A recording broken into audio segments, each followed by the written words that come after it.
believe in the ripple effect.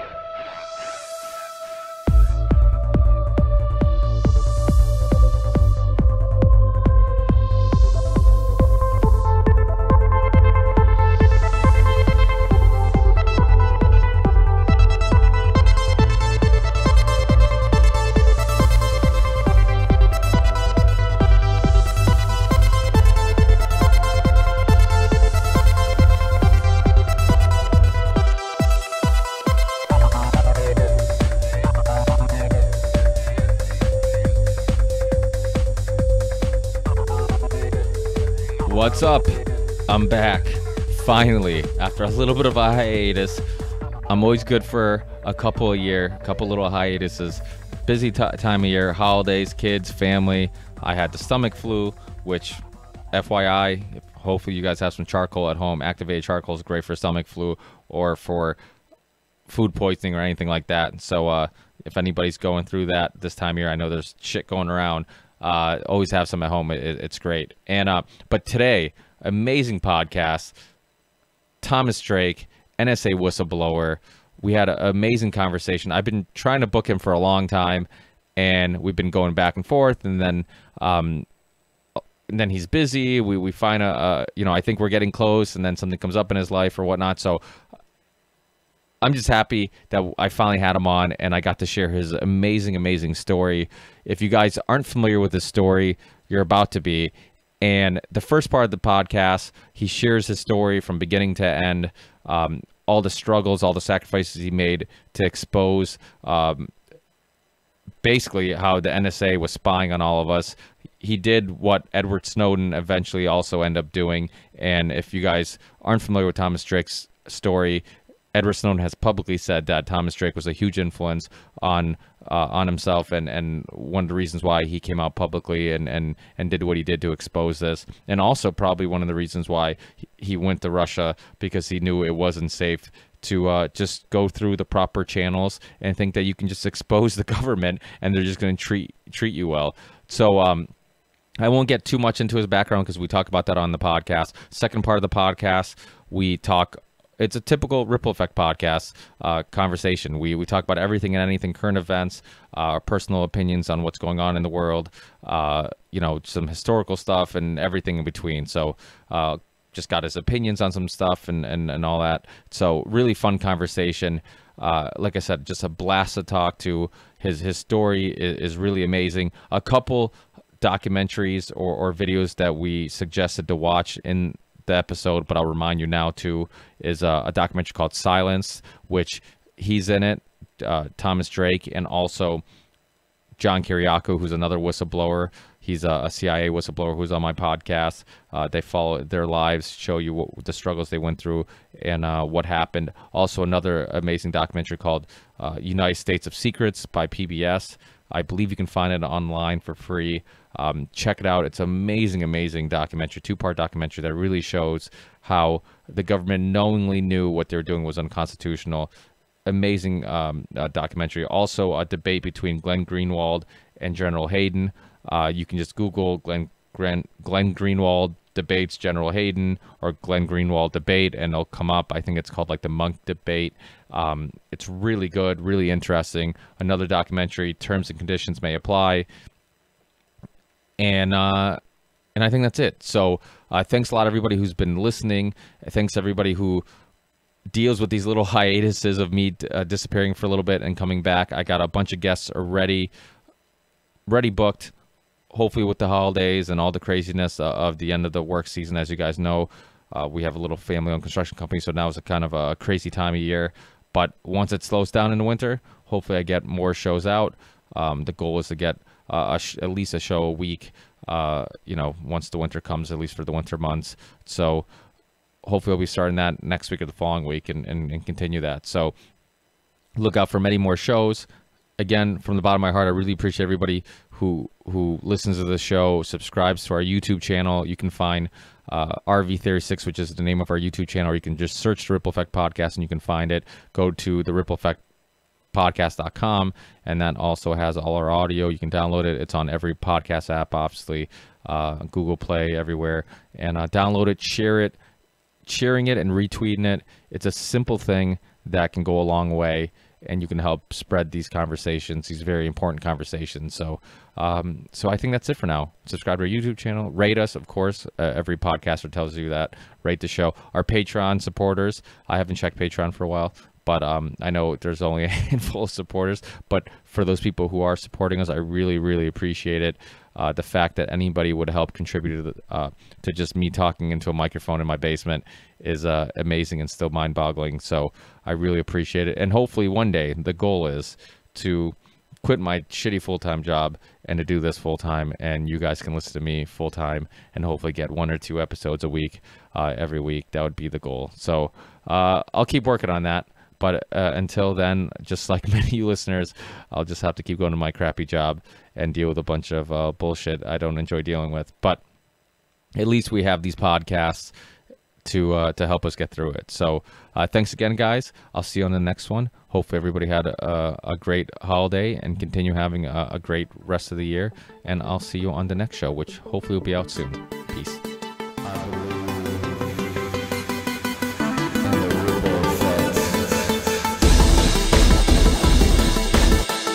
Hey, Thomas? Yes. Hey, can you hear me good? I sure can. Oh, great. Thank you so much for being with me, Thomas. I really appreciate it. Yeah, I know it's been a while in the making. Yeah, we've been going back and forth for quite a bit. I know that some life things has happened, and I know, you know, especially when it gets later in the year, like now, you know, life gets a little crazy for everybody with the holidays, and then I'm sure work getting busy and whatnot. So I'm glad we finally got to do it. I know you haven't done a whole bunch of interviews the last you know, couple years, but I'm glad to get you on because I think your story is just one that is worth sharing, and I'm a huge fan of yours. You know, I love having people on like yourself and John Kiriakou and Abraham Bolden and other whistleblowers who you know, really put their life on the line, really, you know, not just physically, but also, you know, the way your life was ruined, which my listeners will soon hear the story if they haven't already familiarized themselves with it.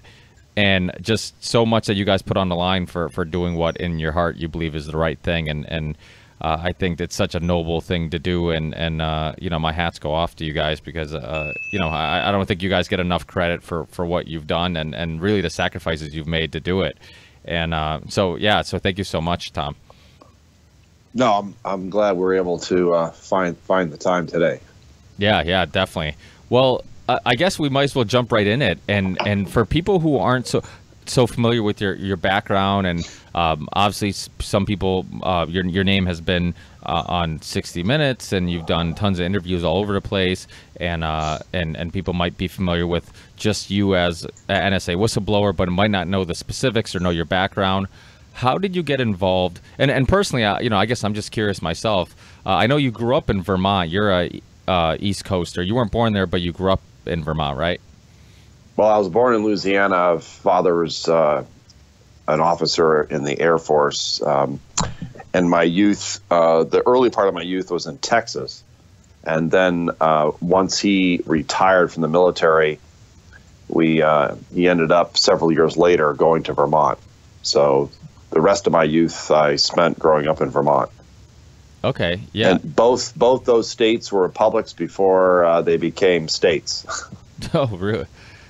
So I certainly, in terms of just influence, you know, what is a republic, right? You know, that republic for which it stands, I was actually, you know, in states that were republics before they joined the Union. Yeah. So there is that background, you know, the Lone Star State, you know, the 14th state. You know, Vermont was actually a republic for 14 years before it was the first state after the original 13 colonies. Yeah.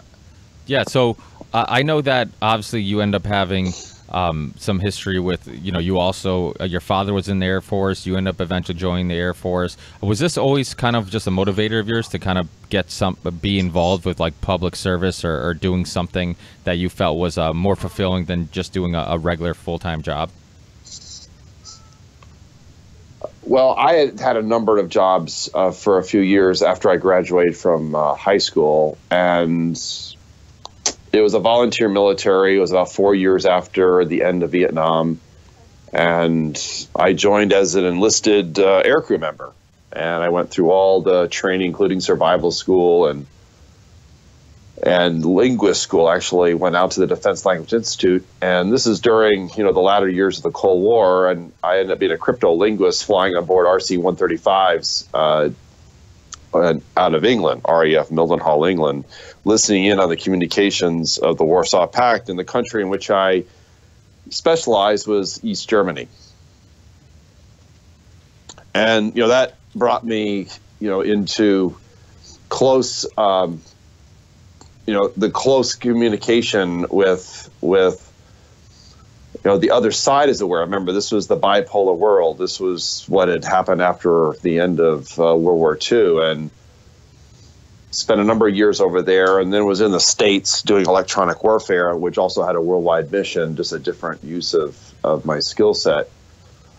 And then left the Air Force. I had a small stint at the CIA, and then I was a reserve intel officer of the Navy down at the Pentagon. And then in 2001, NSA was actually looking for outside hires. There was huge pressure placed on NSA post Cold War, and it had been going on for several years, that they were growing increasingly irrelevant, weren't keeping up. And key stakeholders were saying you need to mix up the gene pool, is the way I interpret it. So they brought in about a dozen of us over several months. And my first day on the job, and I was at a very senior level, and my first day on the job was 9/11. Yeah, that part of your story is pretty surreal, because, how much the NSA changed afterwards also, so your first day of the job and basically everything changes. And what I was going to say, what from your knowledge, what was the difference between, because some of the problems that you saw in NSA afterwards, do you think some of those problems existed prior to 9/11, or do you think a lot of that was, 9/11 was a contributing factor?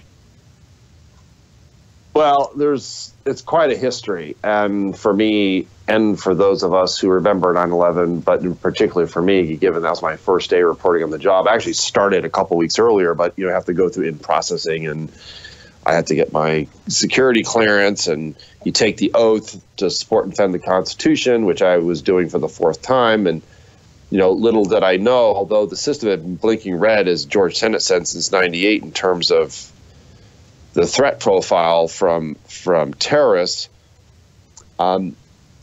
This was a morning that will be forever, etched in my mind, especially with what happened, mid-morning.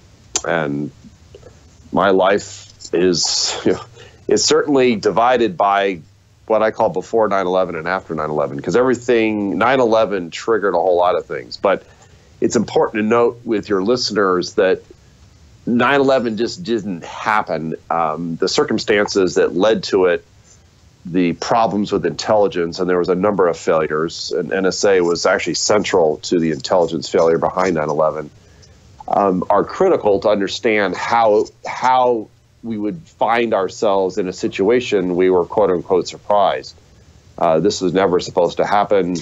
This is one reason why this huge intelligence infrastructure was set up. What some refer to as a national security state was really established, a permanent state, a more permanent secret state in 1947 with the passage of the National Security Act shortly after World War II. And one of the motivators, justifications for that, was we would never be surprised again. We would never again have an electronic Pearl Harbor. We would always have, this extraordinary intelligence system that would provide us indications and warning about something that might happen, and that gives you the chance to either mitigate it, prevent it, or stop it, or contain it. That did not happen. And that period, I think a lot of it was what happened at the end of the Cold War. The sort of the traditional enemy of the state had been the Soviet Union in particular. Of course, there was, satellite countries and proxies. There's also, communist China. Some people forget, it was a 45-year history where the world was effectively viewed in a rather simplistic way. especially when you look back on that period, but in a bipolar fashion. That came to an end with the final collapse of the Soviet Union in 1992, and I think NSA, as well as other intelligence agencies, had a great deal of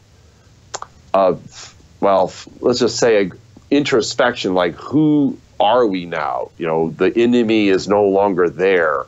What do we do? How do we adapt? And this is when, you have to remember, the early 90s is when internet as we know it, although internet had existed for some years earlier, internet as we know it really, really kicked in and made itself known in terms of the digital age, what I call the other side of the information age. We have the analog era, now with the digital era. And NSA, essentially, it bypassed NSA, and the relevancy question became huge. A number of studies were done. NSA was very good at looking at its own naval and looking at the lint in the naval, but they didn't really want to do anything about it. So it was a real struggle, and I was actually brought in. Literally, my actual title, my first job there, I had several, but my first job there was titled Senior Change Leader. Eyes wide open, but we and the other dozen or so of us that were brought in under this outside hiring program at very senior levels, it was intended that we would help shape and influence NSA in terms of meeting the huge challenges that it faced, both technically, organizationally, culturally, across the board. And then 9/11 happened, and let's just say that a whole lot of things were then done as a result of 9/11 that I was eyewitness to, and I'm sure that's what we're going to get into part of the rest of that story, because all the things that happened in those first few weeks and months after 9/11 really set the frame for this extraordinary post 9/11 security world that we now live in and inhabit. Well, it almost seems like NSA got what they were looking for. They were trying to be relevant, and now after 9/11, they had their justification to be relevant, right? They're fighting this thing called terrorism, which really isn't like the Soviets or the communist China. It's this thing that doesn't really exist. That there is no finish line. You don't just beat a country and then you're done. It's this terrorism. So it's this endless war and this endless search to fight terrorism. So now they can justify more money spending, more I guess just everything, just growing the organization in general. Because before 9/11, and probably even soon after, it wasn't until probably your story and many other stories after yours, like Snowden, and William Benny, that a lot of people didn't even know what the NSA was. It was kind of like a conspiracy theory that the government was, it's kind of like this Orwellian thing where it's just like, Big Brother's spying on you and listening to everything and keeping track of everything you do online. And it was kind of a conspiracy theory that people didn't think there was much to. And then when these stories start coming out and people realize what the NSA was actually doing, that's when it's like, oh shit, there's something to this. And it's funny to hear you talk about the NSA not being relevant, because now since 9/11, or them looking for a way to be relevant and keep up with the times, because since 9/11, it's almost been the most talked about government agency, because with the internet being such a huge part of people's lives today, and the NSA being a huge the agency that has a huge effect on our access to stuff and our privacy when doing those things online. It seems like it's just, more than the CIA, more than the FBI, more than any other agency, the NSA now is in the public sphere, which prior to that, even myself, when I was growing up, you'd hear stories about the CIA, the FBI. I didn't even know what the NSA did. I kind of knew it existed, didn't know what they did or what they were doing. And so it is kind of, it's kind of weird that after 9/11, those unfortunate events, that they kind of got what they were looking for, what they seemed to be looking for, which was now they're they're important. Now they're looking. Now they have a reason to exist, because it seems like that's what they were kind of justifying, right? They're looking for trying to keep up with the times and being relevant. Well, yeah, relevancy came crashing in full blower. There's no question as a result of 9/11. It's one of the paradoxes of secret power, and the relevancy question was no longer an issue of relevancy.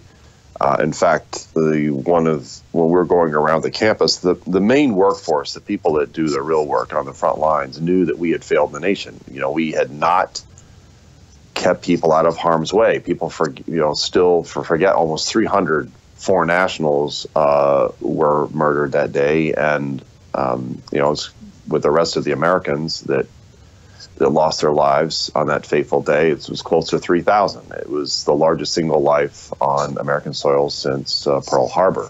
Another one of the historical ironies, because we had failed to provide for the common defense. It's one of the two main responsibilities of our constitutional republic, as stated in the preamble. And we failed. However, when I was going around campus, I reported directly to the number 3, the head of the Signals Intelligence Directorate.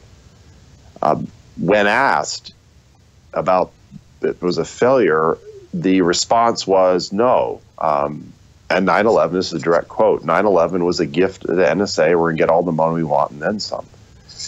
It was viewed at the top level that the relevancy question was now absolute. Right? There was no doubt at all about what was relevant, and that 9/11 was now the justification for, pumping umpteen billions of dollars in the NSA, as if billions and billions more dollars was going to solve the problem, without actually dealing with why wasn't 9/11 prevented? Why wasn't it detected? I mean, I happened to be I was in the Pentagon as an intel officer in the Navy in the Alert Center. It's called the National Military Joint Intelligence Center. I was there in 93 when they attempted to drop the World Trade Center towers the first time with truck bombs. And, we did lose some people, and there was quite a bit of damage, but the towers were, kept standing. Obviously, the horrific images, right, which for me, are played over and over again, and still it's on sort of this endless loop in my head every time I revisit 9/11. It's hard to believe that it's, we're 16 plus years removed. It was a fateful day, but counterterrorism was not a priority. It was not a priority in the Bush administration. It was not a priority of Vice President Cheney. Just go back and you'll hear what Richard Clark, even especially in the years following 9/11, when people are asking, why? Why did this happen? And a lot of questions are being raised. But for NSA at the top deck, the top level, it was simply, hey, we're now completely relevant again. We're more relevant now than ever, and we have our new enemy. But this enemy is not like the traditional enemy. This enemy hides in the shadows. This enemy is not a nation state. This enemy is an ideology. It's Islamic, radical Islamic terrorism, embodied in Al-Qaeda. And of course, the U.S. had the sympathy of much of the world, especially in those first few weeks, couple of months. But there was a whole lot of things going on behind the scenes that, frankly, I found extremely concerning. And that's when I came very quickly face to face with the deeper side of the decision-making processes at the highest levels of our own government, up to and including the White House. And as I discovered very, very quickly, not only was NSA back in business, as it were, and on the front lines, especially given the digital age, but decisions were made at the highest levels to turn the vast power of NSA, power that had abused for a number of decades, culminating in the investigation of the 1970s. Sometimes we forget our own history, or often forget our own history. The reason why a lot of constraints were put on them, or the reason why there was a Foreign Intelligence Surveillance Act that was passed in 1978, the reason why there was 2 standing intelligence committees to oversee the secret side of the U.S. government. And yet 9/11, at the highest levels, in the deepest of secrecy, a decision was made that NSA was authorized to simply set aside the Fourth Amendment, to violate the Foreign Intelligence Surveillance Act, and effectively begin turning the United States of America into the equivalent of a foreign nation for the purposes of blanket dragnet electronic surveillance. And in those, I find out about this early on. And, that was me standing there inside NSA as this was unfolding. I was watching Pandora's box open up, and the abyss was staring back at me. And, I had a choice. I had a choice of, do I just ignore it? Do I look away? Not my problem. Someone else made the decisions in secret. Others are responsible. I'm not responsible. After all, it was my first day on the job. But I couldn't. I had taken an oath to support and defend the Constitution, and I quickly realized that I was now going to have to defend the Constitution against my own government. Extraordinarily surreal.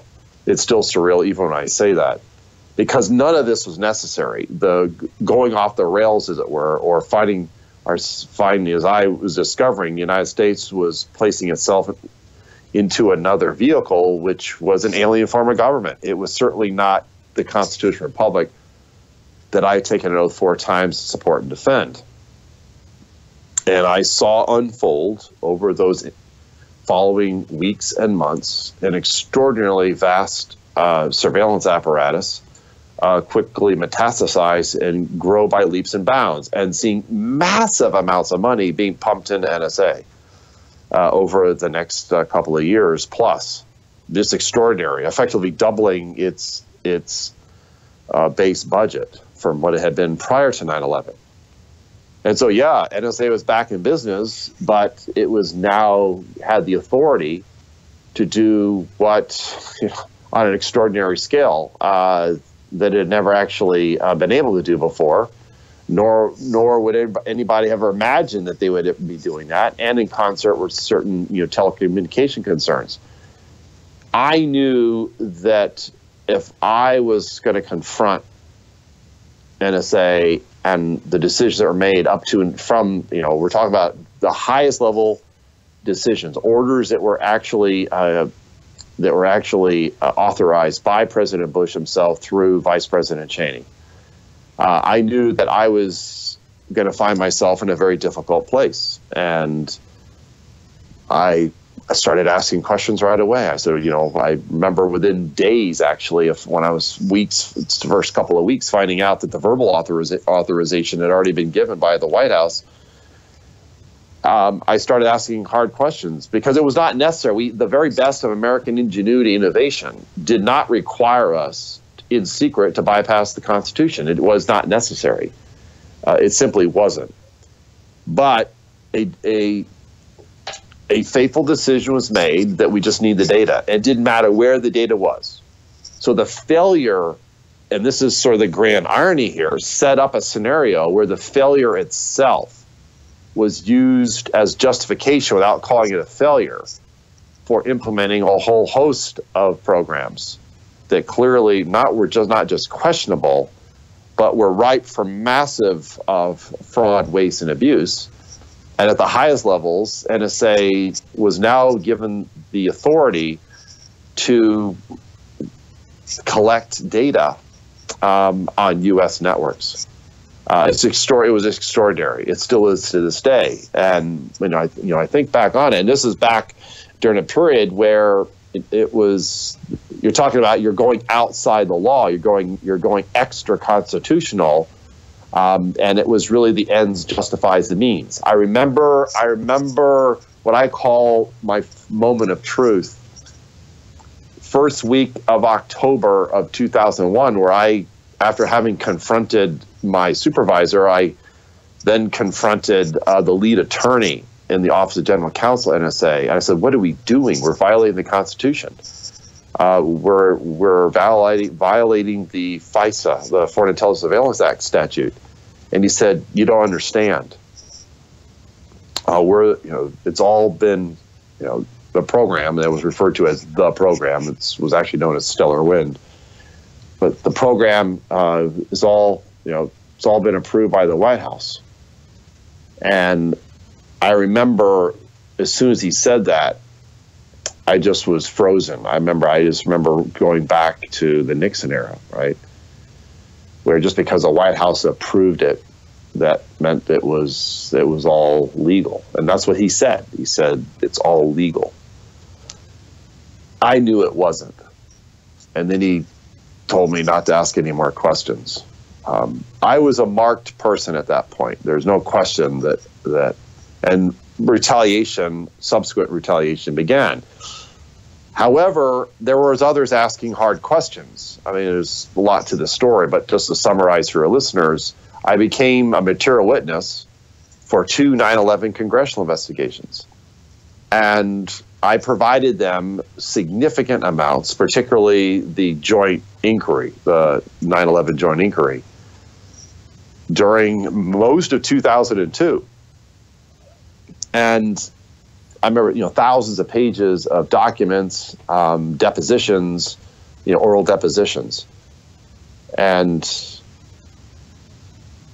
so disclosing through, this is a protected channel as a whistleblower, what the NSA was doing under the authority of the president. And a lot of other things, right? So other programs that had been started before 9/11 were now be given massive amounts of money, as if that was going to be the answer. And that I was part of a Department of Defense Office of the Inspector General's office, the OIG, for 2.5 years. I confronted the then director of the new director of NSA when he came on board in 2005. This was after Michael V. Hayden left to become the principal deputy director of the new DNI. Confronted him in November of 2005. And then in December 2005, there was that extraordinary article. It's on the front page of the New York Times, written by James Rice and Eric Lichtblau, revealing for the first time the existence of what was then called the warrantless wiretapping program. And I knew then that because so few people were talking about this program was kept in extraordinarily tight channels. I mean, it was one of the highest classification levels or handling, what they call compartments, the NSA had, because of the nature of the program.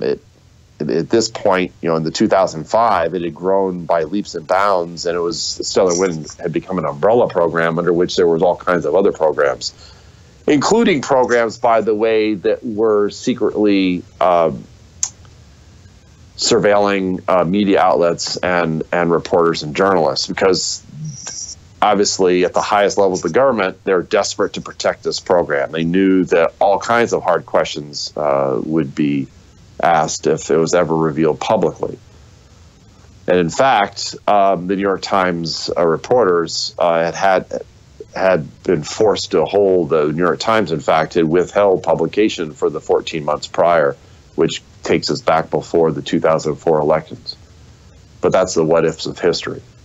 And so shortly thereafter, there was a massive leak investigation launched, and I knew that I would get caught up in it because there were so few people that knew about the program. And I made a fateful decision myself, because there was always, with all the whistleblowing channels that I had gone through, to no avail, as it turns out.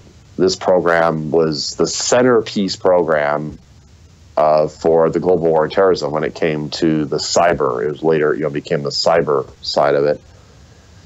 Sort of an overloaded word, cyber. You put cyber in front of just about anything now, and it makes it sound, ooh, yeah, cyber.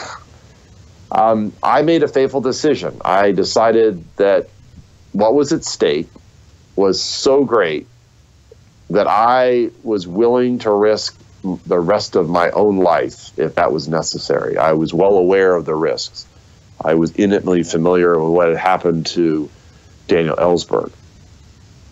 when he was declared the most dangerous man in America in the early 70s, because he had, quote unquote, revealed the dark and shining lies of Vietnam. And so I made a fateful decision. Again, I'm just summarizing. There's a whole lot that I skipped over, but just in terms of hitting the highlights, I made a fateful decision to go to the press, anonymously at first, in late February of 2006, with unclassified information about the mass domestic surveillance regime. They've been ongoing now, since shortly after 9/11. The massive multi-billion-dollar fraud, waste, and abuse, and the huge 9/11 intelligence failures in which NSA's culpability was central. And accelerate forward, there was an ongoing investigation, criminal. I got caught up in that. Colleagues that I used to work with got caught up in it. Long story short, in just over 10 years ago now, a date on a calendar that I do not like every time it comes by, 28 November of 2007, I was unceremoniously raided by the FBI, and life was forever changed at that point.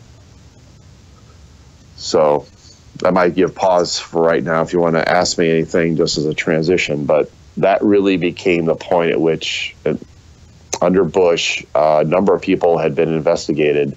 They were desperate to find the leakers, as it turned out, the leakers, quote unquote, to the New York Times article. That was their focus, to the New York Times reporters. But I had gone to a reporter who was doing national security articles for the Baltimore Sun and had been writing a series of articles going back into 2005. And there was a number of articles that were published. I was the source for a number of them as they made their way out onto the pages of the Baltimore Sun. And so the government certainly was hell-bent, is the only way to say it. As I found out later, Vice President Cheney had basically said, find and fry the leakers, just burn them, make an example of them. This is how high, this program, the surveillance regime, was called the President Surveillance Program when it went into effect formally in October of 2001, early October. This was one of the highest held secrets of the U.S. government. It was far more secret than even what became known as the torture program. But these are all, this is all done under the Bush administration. This all got carried forward in terms of the criminal leak investigation, and a lot of people thought Obama would drop it. So I was not prosecuted. I wasn't arrested, nor was I indicted under Bush. You have to leave it to the Obama administration, where they picked up a couple of investigations, including mine, and apparently a number of others, as it turns out. And I ended up 2.5 years later finding myself very publicly indicted in April of 2010 under the Espionage Act. I was the first whistleblower since Ellsworth, only the fourth American in U.S. history charged espionage for non-spy activities. I was behind several 8 balls. Life was already quite desperate for me. I was declared indigent by the court. I was appointed public defenders. And for the next 14 months, I had to put every ounce of energy into keeping my freedoms. I didn't keep the government from taking them away. The chief prosecutor, the original chief prosecutor, had actually threatened me with spending the rest of my life in prison if I didn't cooperate. And I ultimately, again, back to April 2010, I was indicted and I was facing 35 years in prison. Not a pleasant place to be in. And I was a signature case. They wanted to make an example of me.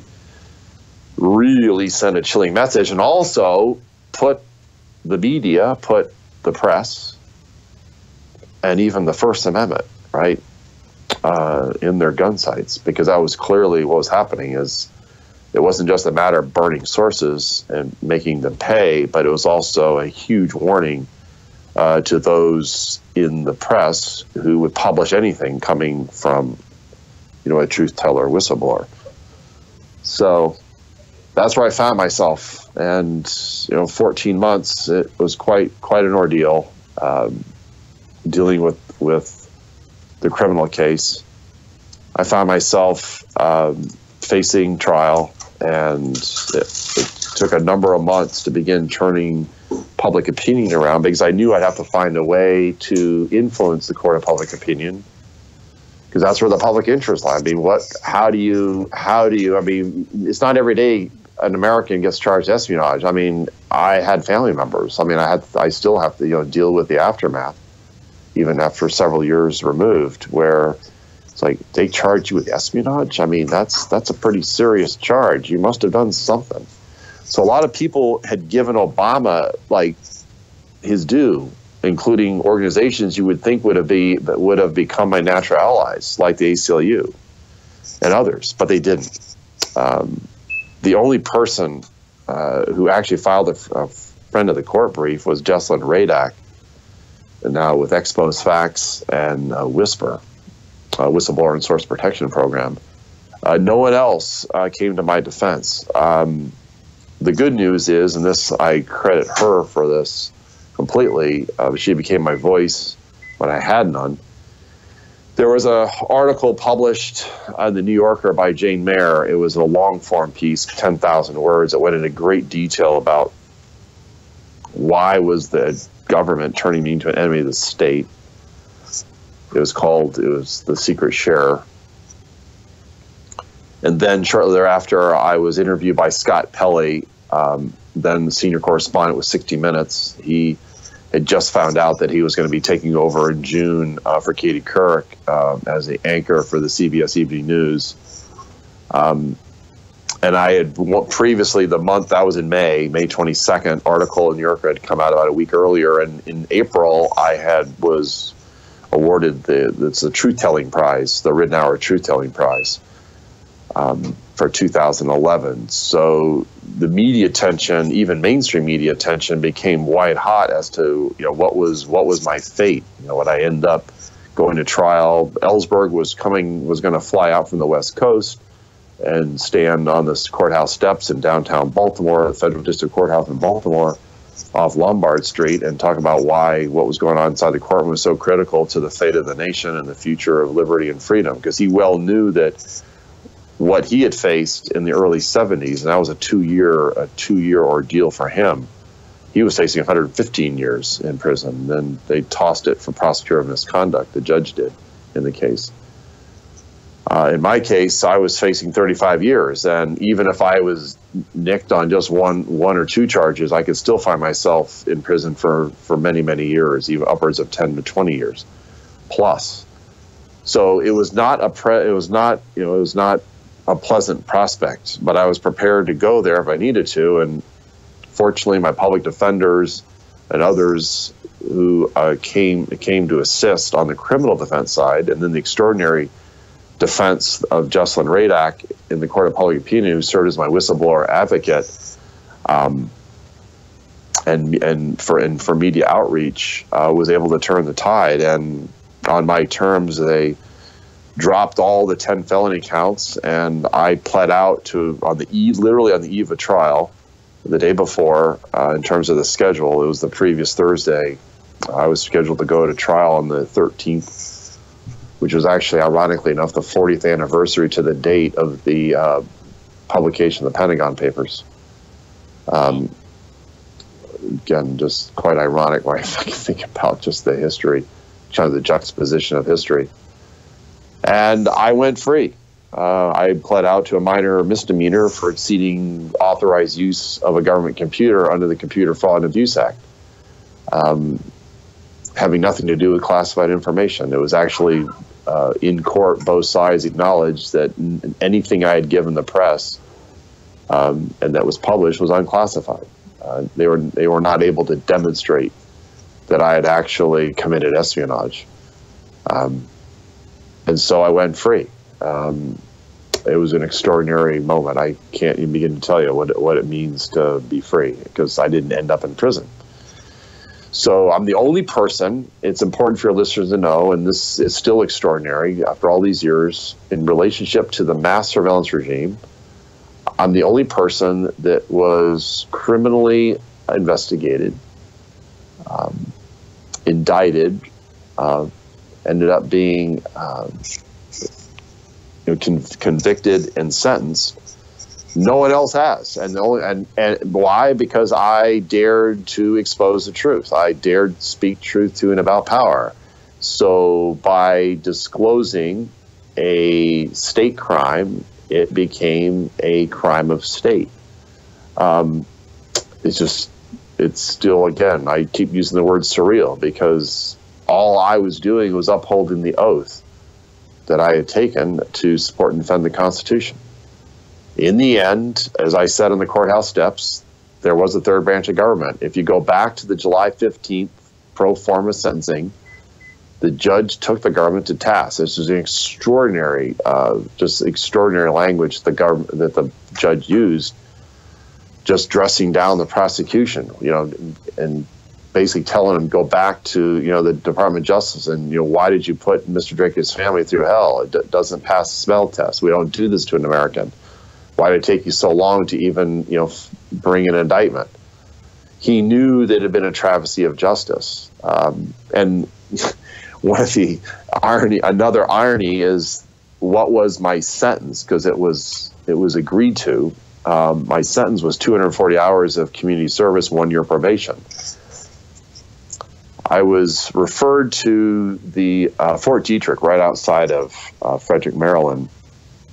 I reported to the Army Community Services Director, so it turns out the judge had known. And when they realized I had this extensive background from the military, Cold War, father World War II veteran, still alive, by the way, turns 95 in January.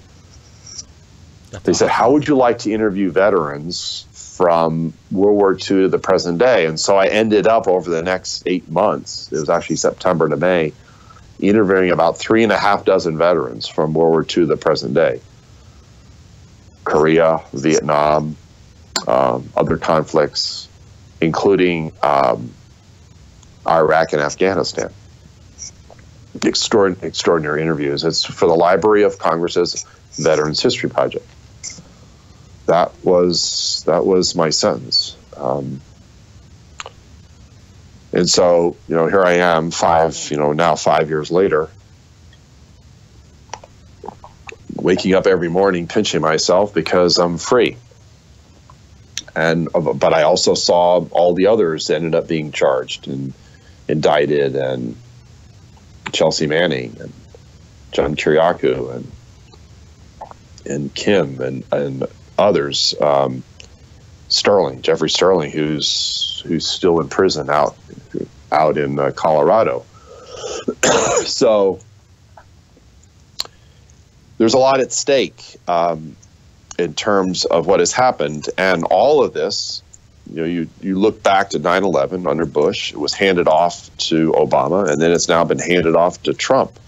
And the great fear was that this became normalized, that this became just the way of doing business, separate from some encouraging signs in terms of pushback from the third branch of government and others.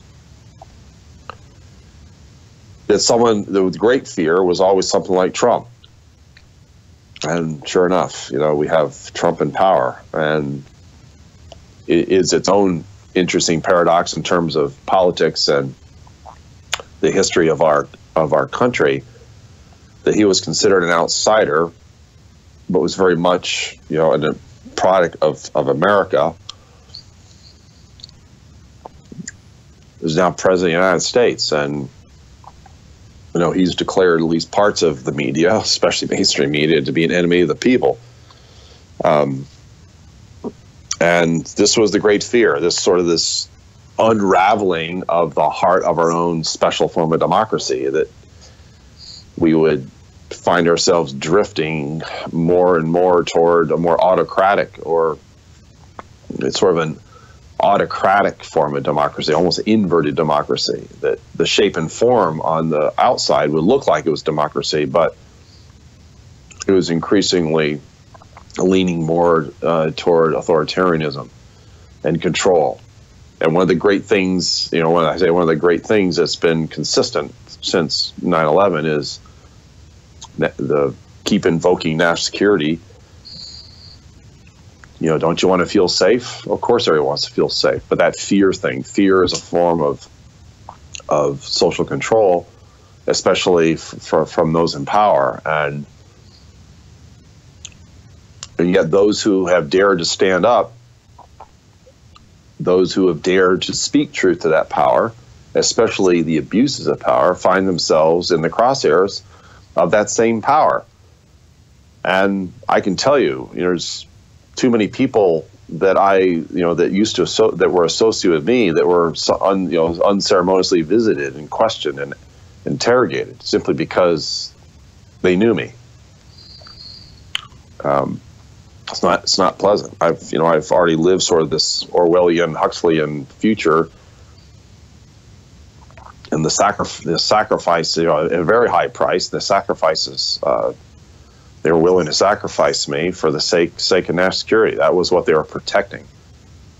And the state has extraordinary power over an individual when it decides to use it in an abusive manner.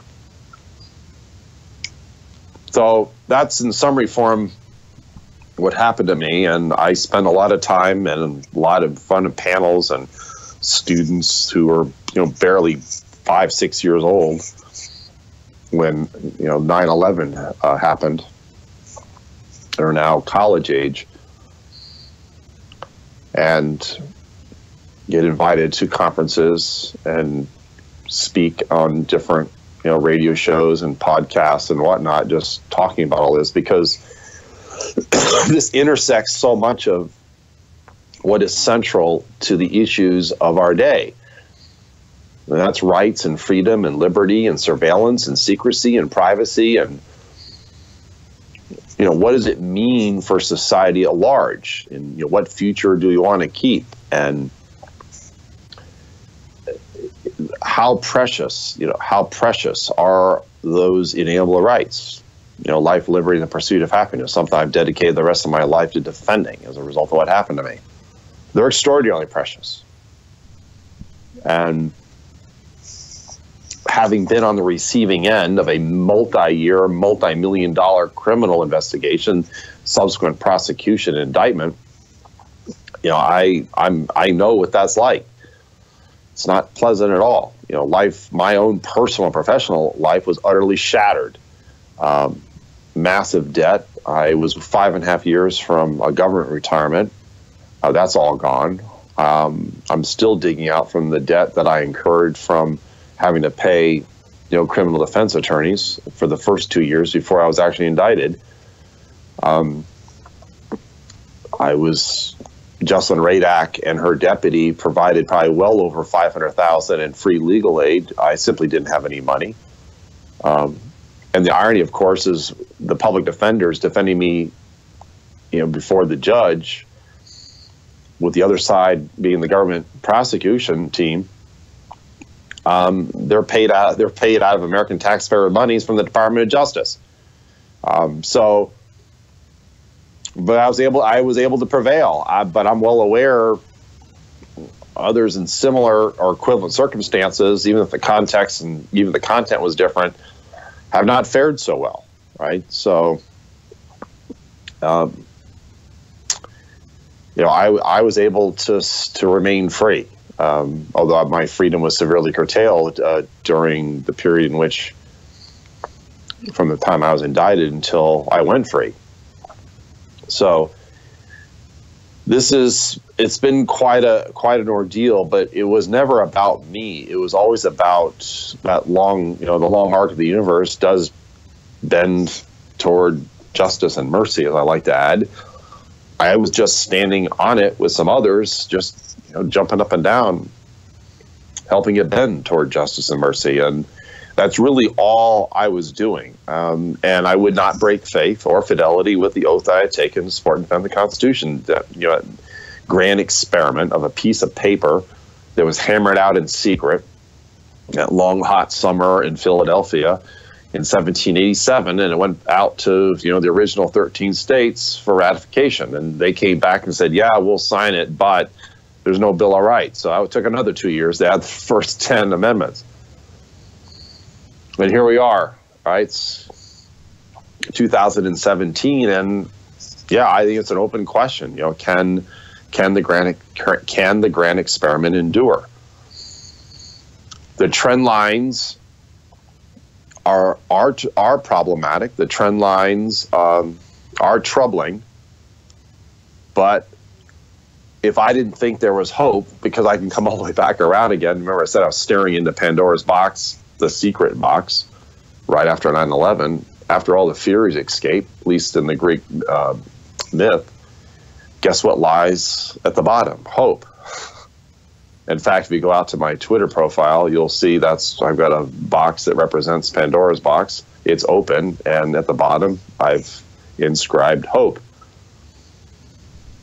Because I still think that there is hope. It's not like everything is gone. And we've been through some pretty terrible times in human history. I'm certainly aware of the sweep of human history in terms of its unkindness, in terms of what happens when humans govern themselves in a manner that lends itself to abuses of power, especially over others, whether you're owning people or controlling people. It's all variations of the same theme. And now you mix in technology in the late 20th, now 21st century, and you've got quite a brew in which a power of the state has enormous reach in terms of what it can know about you. I mean, people, if you remember reading George Orwell, pseudonym, but George Orwell's novel 1984, Winston is the main character. It's actually a love story as well. But the only place he could go to in his apartment where the cameras couldn't see him was the corner of his room, which meant they knew where he was. Who wants to live that kind of life? And people forget that Winston actually cried uncle, basically cried uncle and gave up. He said, hey, I can't fight him. I'll join him. I chose to fight it. I chose to fight it knowing that the costs were great and I could find myself, in prison for many, many years.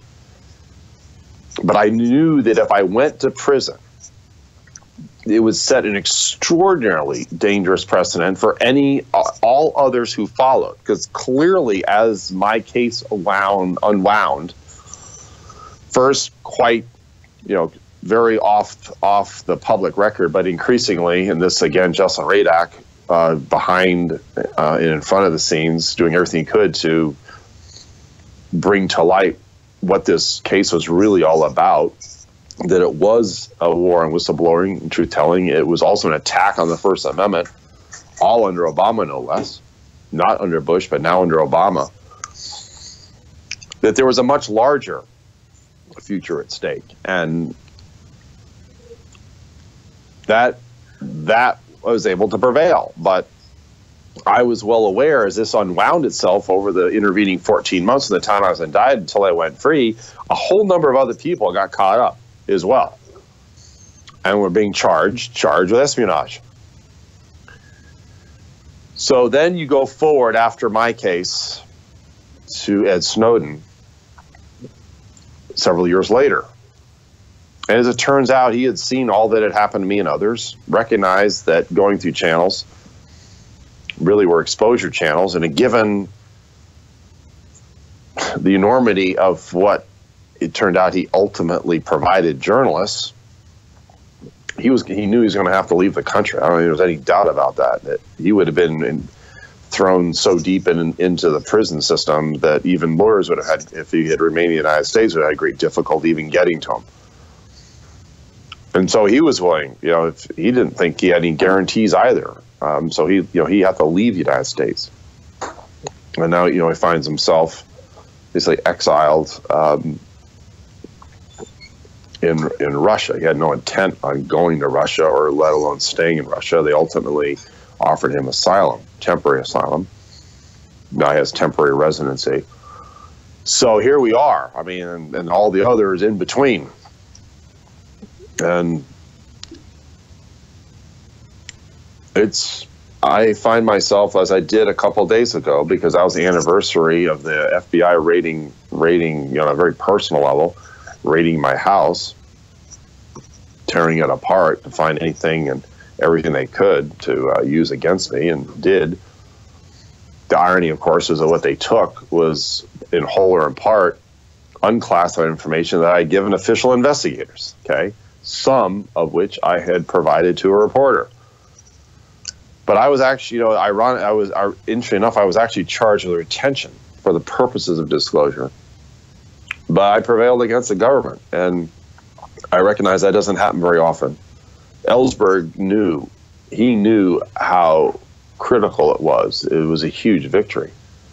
But it turned out in some ways it was Pyrrhic. Yes, I was able to go free, but then everybody else that came after me ended up in prison, or ended up like Snowden overseas, and conveniently in Russia now. That's the State Department. You can blame them, the U.S. government, for having when you end up basically say, hey, your passport's no good anymore. Mine was confiscated, right? So you got to have proper papers. If you don't have a proper passport, you can't travel. So it was really the U.S. action that ultimately led him to getting stuck in an airport for several weeks in transit to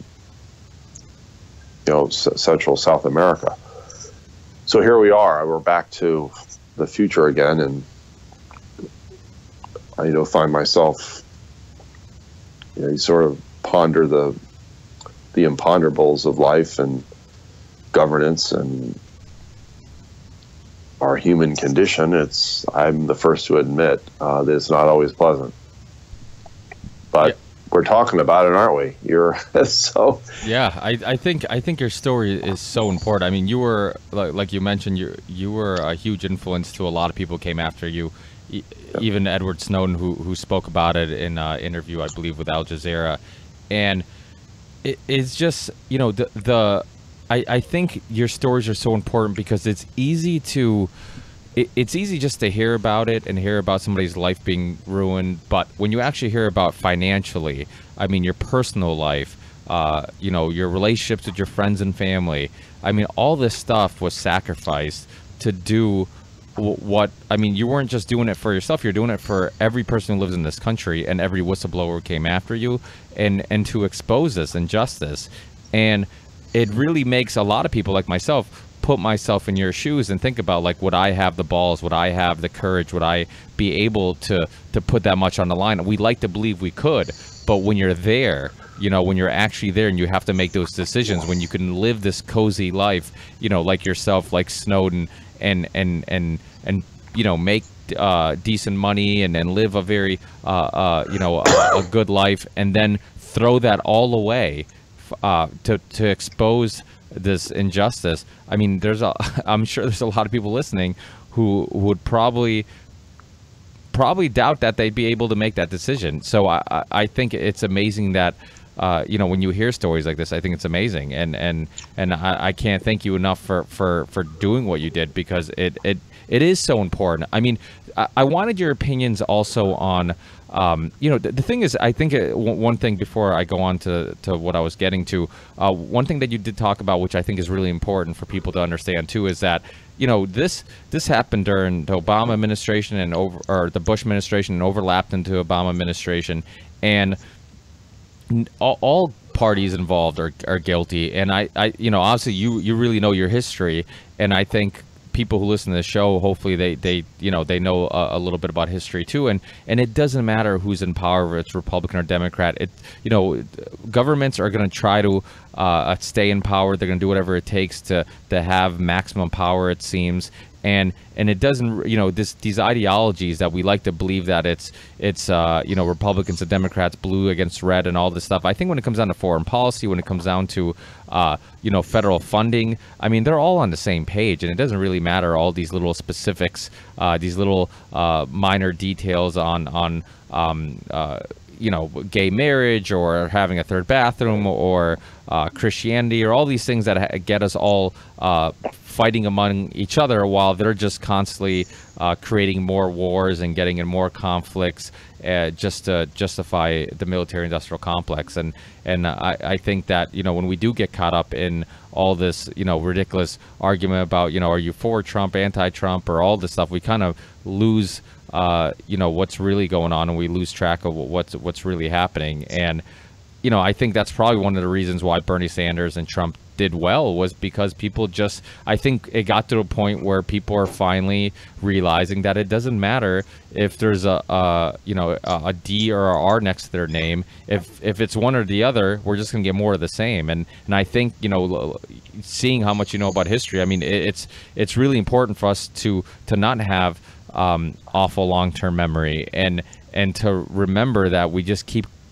kind of running in place, and it's like every 4 years they can convince us of the same old stuff. And when you look at documentaries like The Untold History of the United States by Oliver Stone, or any of these documentaries that show debates or politicians talking, from Truman to Reagan to whoever, Nixon, I mean, during debates, the debates almost sound exactly like the debates today. I mean, they're debating, saying that they're fighting for the middle class, and they're going to do this, and they're going to get us out of war, and it's constantly the same rhetoric, and nothing changes. And I think that's really important, but to understand. But one thing I wanted your opinion on, because you and Snowden and Benny and all these people who really fight for understanding how important privacy is, and the privacy that we're losing. Is there ever a fear of, because a younger generation comes about? So I'm 32, but there's people. So I kind of I feel like I was lucky enough where I was in that generation where I got to live life without the internet. It wasn't very common growing up. And then, not everybody had it. Not everybody had a home computer. And then now I kind of get the enjoyments of having access to it if I want it. But I kind of got I had a childhood without it. But there's kids today who grow up who don't know a world where they give up every piece of privacy, where they're completely normalized to the idea of posting personal information, pictures of their friends, where they are, tagging their friends in pictures, tagging where they are, what places they're at, all this stuff. Like it becomes so normalized to them that it almost seems like the idea of privacy is going to be like a lost thing. Like it's something that we cherish, you and I, might be something that eventually the younger generations are going to be like, oh, what's the big deal? I've always had my information online. And do you think that that's a serious concern, where people like us who grew up in a world where we still cherish having privacy, that younger generations are going to grow up in a world where they don't know another world besides the one that they live in now, where privacy it kind of doesn't exist when you're online, and yet they're okay with it, where they become just kind of immune to the idea of privacy? Well, that's where some, for those of us who read dystopian science fiction, it's more of a Huxleyan world you're describing than it is an Orwellian world. Although the overlay of sort of the panopticon is Orwellian, on an everyday level, it's more Huxleyan. It's not the sort of this stark police state, except in small corners where it's obvious, right? That the sort of the everyday life, as you go to and fro, you're not really inhibited. And you have this extraordinary amount of technology you're walking around with. Of course, if it's a cell phone, that's an automatic tracking device no matter where you are, kind of built in. And so we sort of live, we've increasingly living our lives in a virtual space, except the data that's linked to you, both metadata and content, is commoditized. It's repackaged, it's shaped, it's productized, and it's sold back to you in various ways, shapes, and forms. And so where is your identity? Where does your identity exist? And I think this is an area that I think increasingly I'm focused on in terms of what is the impact, not just in society, but on sort of the sovereignty of the individual. And in relationship to one individual to another in terms of our own communities. And I think it's a fundamental question. You know, what is your identity? Where is it located? And the state will tell you, I can tell you, 'cause this was part of my whistleblowing, is that, and it's now open, it's been open for some years now, is they will argue when they're confronted that it's third-party doctrine. Third-party doctrine means you have no reasonable expectation of privacy. There's a case right now in front of the Supreme Court about all this, the Carpenter case, which, if your listeners want to see where are the justices, the justice of the Supreme Court going to come down the side of it, appears there's going to be some kind of constraint. But you know, how far is this reasonableness, right? And the thing that was being done in secret was, oh, it's reasonable. There's nothing unreasonable to have access to data that's held by a third party. Meaning, if a Facebook or the phone company, those records, subscriber records, subscription records, are fair game. And they're not yours because you have voluntarily given them up by virtue of them being third party. And it goes back to a famous case that went to the Supreme Court involving one police officer. It was a case in Maryland. And so that goes back to the late 70s. So here we are, all these many years later, and you know, what does it mean? I mean, I do, though, again, hope does give me strength in that when I am in front of young people, mostly college age, late teens into mid-20s, I do a privacy exercise. And I have given this privacy exercise, run it, thousands of people now when I think back over the last number of years.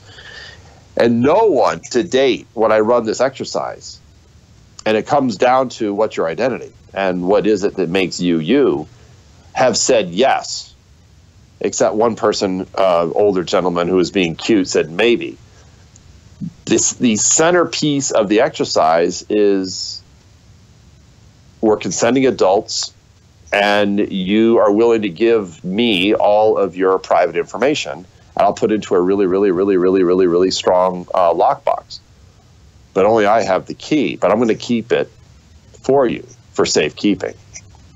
No one, when I start going through all the things that identify who we are as individuals, no one has been willing to give me all of their personal information, even when they will say I have nothing to hide, which is sort of the classic, I don't have to be responsible for who I am as a sovereign individual because, hey, I haven't done anything wrong. Well, who's making that determination?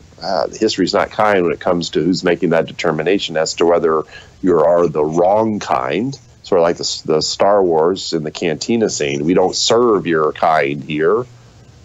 Well, that makes, every time I run this exercise, no one has been willing. And then when I ask why, I mean, so it's one thing to say, I'm not going to give you that private information. And that would include all your keys, physical keys, virtual keys, electronic keys, all your account information, all your passwords and logins and PIN codes, all your medical records, all of that, your IRS records, right? No one to date has been willing to give it to me, and then we begin the real conversation, which is why. Why aren't you? Hey, I'm a fellow citizen. I'm doing this for your own protection, and they say, well, that's me, and I'm not sure what you might do with it. So when they are politely confronted by the very things that define who they are as individuals, which are really goes all the way back to our inalienable rights, then or as one of my former colleagues said, where I work at an Apple store, I said, where does privacy begin for you? He says, it begins at the shades of my apartment. And he was meaning it both, literally and figuratively, that whatever he does and whatever he is engaged in his own space, and he's defining his space, no, that's inviolate. So he's saying what is so, as much as, he's millennial sharing, right? Just about a lot, not everything, but he's choosing. So I choose to share what I want to share. But it's certainly not everything. And sort of, again, that expectation that it's not being used for other nefarious purposes.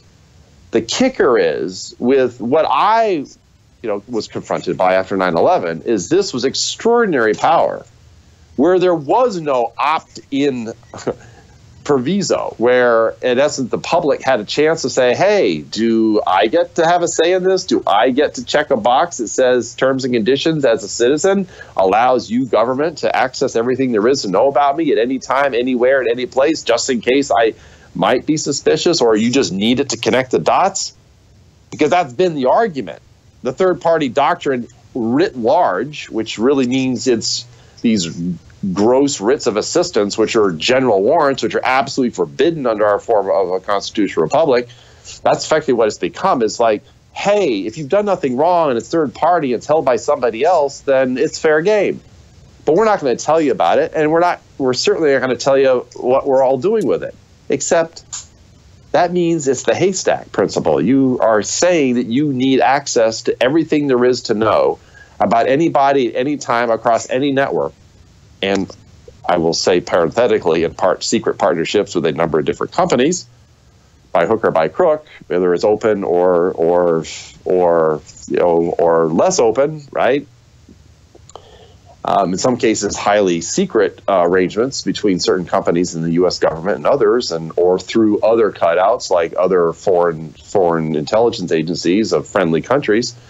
Well, then, hey, if you've done nothing wrong, you got nothing to worry about, but we just need all the data because we don't know where the threat might exist. That means you're effectively saying that any data that's associated with anybody about anything about anybody is suspicious. It can be used for national security, and this has been the overarching sort of the cover, under the color of national security.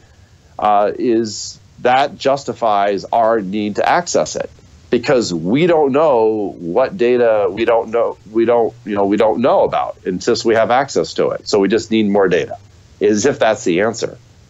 If that's true, let's assume that premise is true, and this is part of the privacy exercise.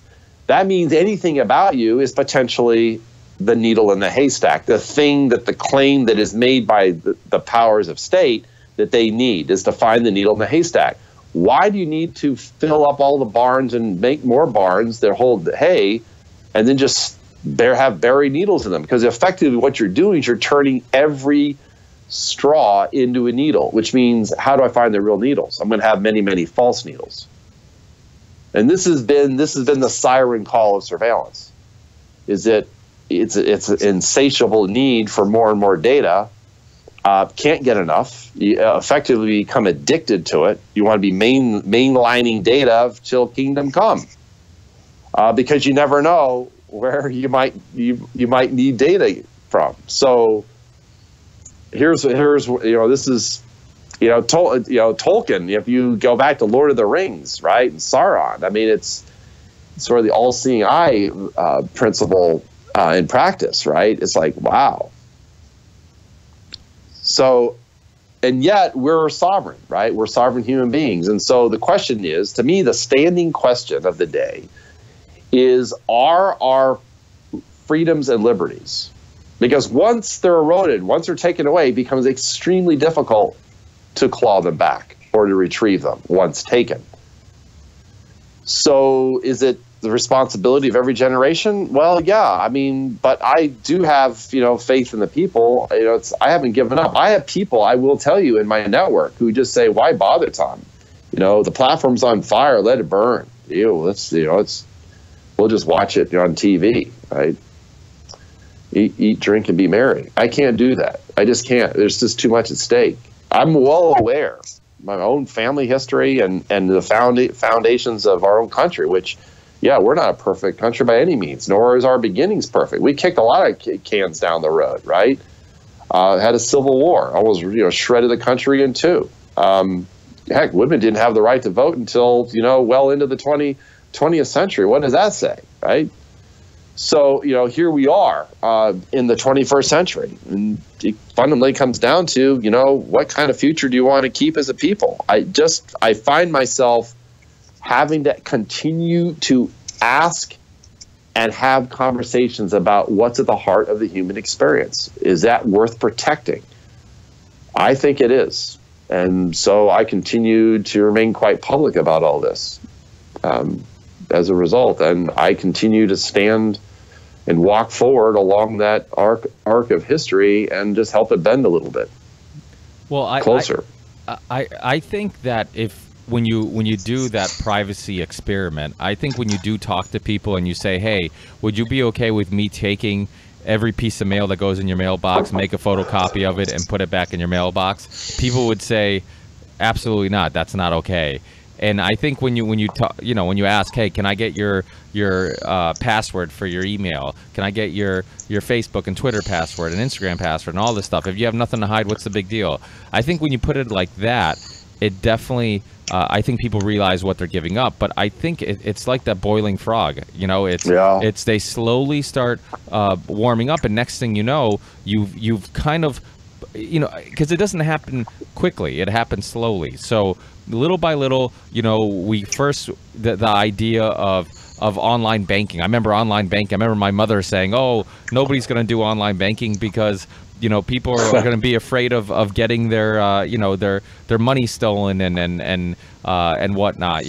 But I'm Portuguese, and my parents were raised on a farm, so they're old school. They still like cash. But the idea of people being willing to do all their online banking or all their banking online was like crazy to them, and little by little it became normalized. Little by little, Facebook having facial recognition and tagging you automatically where you are and all this stuff just becomes normalized. So I think when you do sit people down and you talk to them about what we're giving up, I think that once you shine a light on it, then yeah, they realize that, holy shit, maybe we're going down the wrong path, maybe I'm giving up too much. But they go back to their everyday lives, they don't think about it, and little by little technology changes and takes a little bit more and unknowingly takes more. There's a great documentary called Terms and Conditions May Apply, and it talks about how nobody reads this stuff. People just people just agree to it, and you have no idea what you're giving up. I think there's another video about Google. I think it's free isn't free or something like that, and it's about how Google gives you they give you this website with this incredible power to search for things that you're looking for, and they give you this Google phone that is incredibly fast and it's cheap, but you're giving up, you're sacrificing all your personal information. They're using all your personal information to sell ads to people, to I forget which TV it was that was constantly listening to you. I remember one of the Amazon, whatever it was called, those little speakers that you can talk to, how the police in I forget what state were using it to figure out a crime because it's constantly on and recording. So they figured they could pick up the some of the sounds that were going on during the crime. And so there's all this stuff that's constantly going on, and little by little, just the idea that, I have a Google Pixel, the idea that I can say, okay, Google, anytime, and my phone turns on, and which it might have just done now, but you can do that at any time your phone turns on. is scary because it means that the microphone's constantly on, you know, and I think when you go into embassies, that's why they don't even let you bring in an iPhone. They don't even, because you can't take out the battery, which means if you turn it off, it doesn't mean that it's off. It doesn't mean that there's not some type of a way of getting control of that microphone or GPS or whatnot. And so I think you're right. I think when you do sit people down, you do talk to them, when you do the privacy exercise, I think that people will, you know, it does hit them that, like, holy shit, I might be, you know, all this access to information, all this stuff does come at a price. But I think when we live these fast-paced lives, people are just trying to take care of their bills and priorities and all this stuff. And if it means that, like, oh, okay, I get this cool phone and it gives me all this cool features. Yeah, maybe there's some, you know, it's doing this, it's doing that, but it's not really affecting my life. It's not really affecting your life until you're Thomas Drake, and then they have access to all your information. You become an enemy of the state, for lack of a better term, and now they have access to all your information. They can Google, I mean, they can look at your Google searches, find something that you Googled at one time to help make the case that you're dangerous or you're violent or you're potentially dangerous, you know, or whatnot. And it's just like, you know, it only then does it really become an issue. But, you know, I think that it's, you know, it's like driving, for example. We grew up loving driving. I mean, putting on some music and driving a Standard was one of my, you know, the most relaxing things I could do. But by the time my kids are old enough to drive, they might not even, you know, have cars that drive anymore. I mean, they have self-driving cars, which means that the pleasure of driving to them is going to look primitive and just, they're going to look at me and be like, Dad, what are you complaining about having to drive a car? I like the fact that I can do homework in the car and it drive, you know. So it is scary because as every generation comes up and this current world becomes their world and the only world that they know, and they give up a little bit more, and then the next generation gives up. It almost seems like it's a trend that, and that's why the internet is so important. That's why, you know, these conversations with net neutrality and just having having freedoms. Like, the internet is still like punk rock. It's still like the anarchy world where we can have this conversation.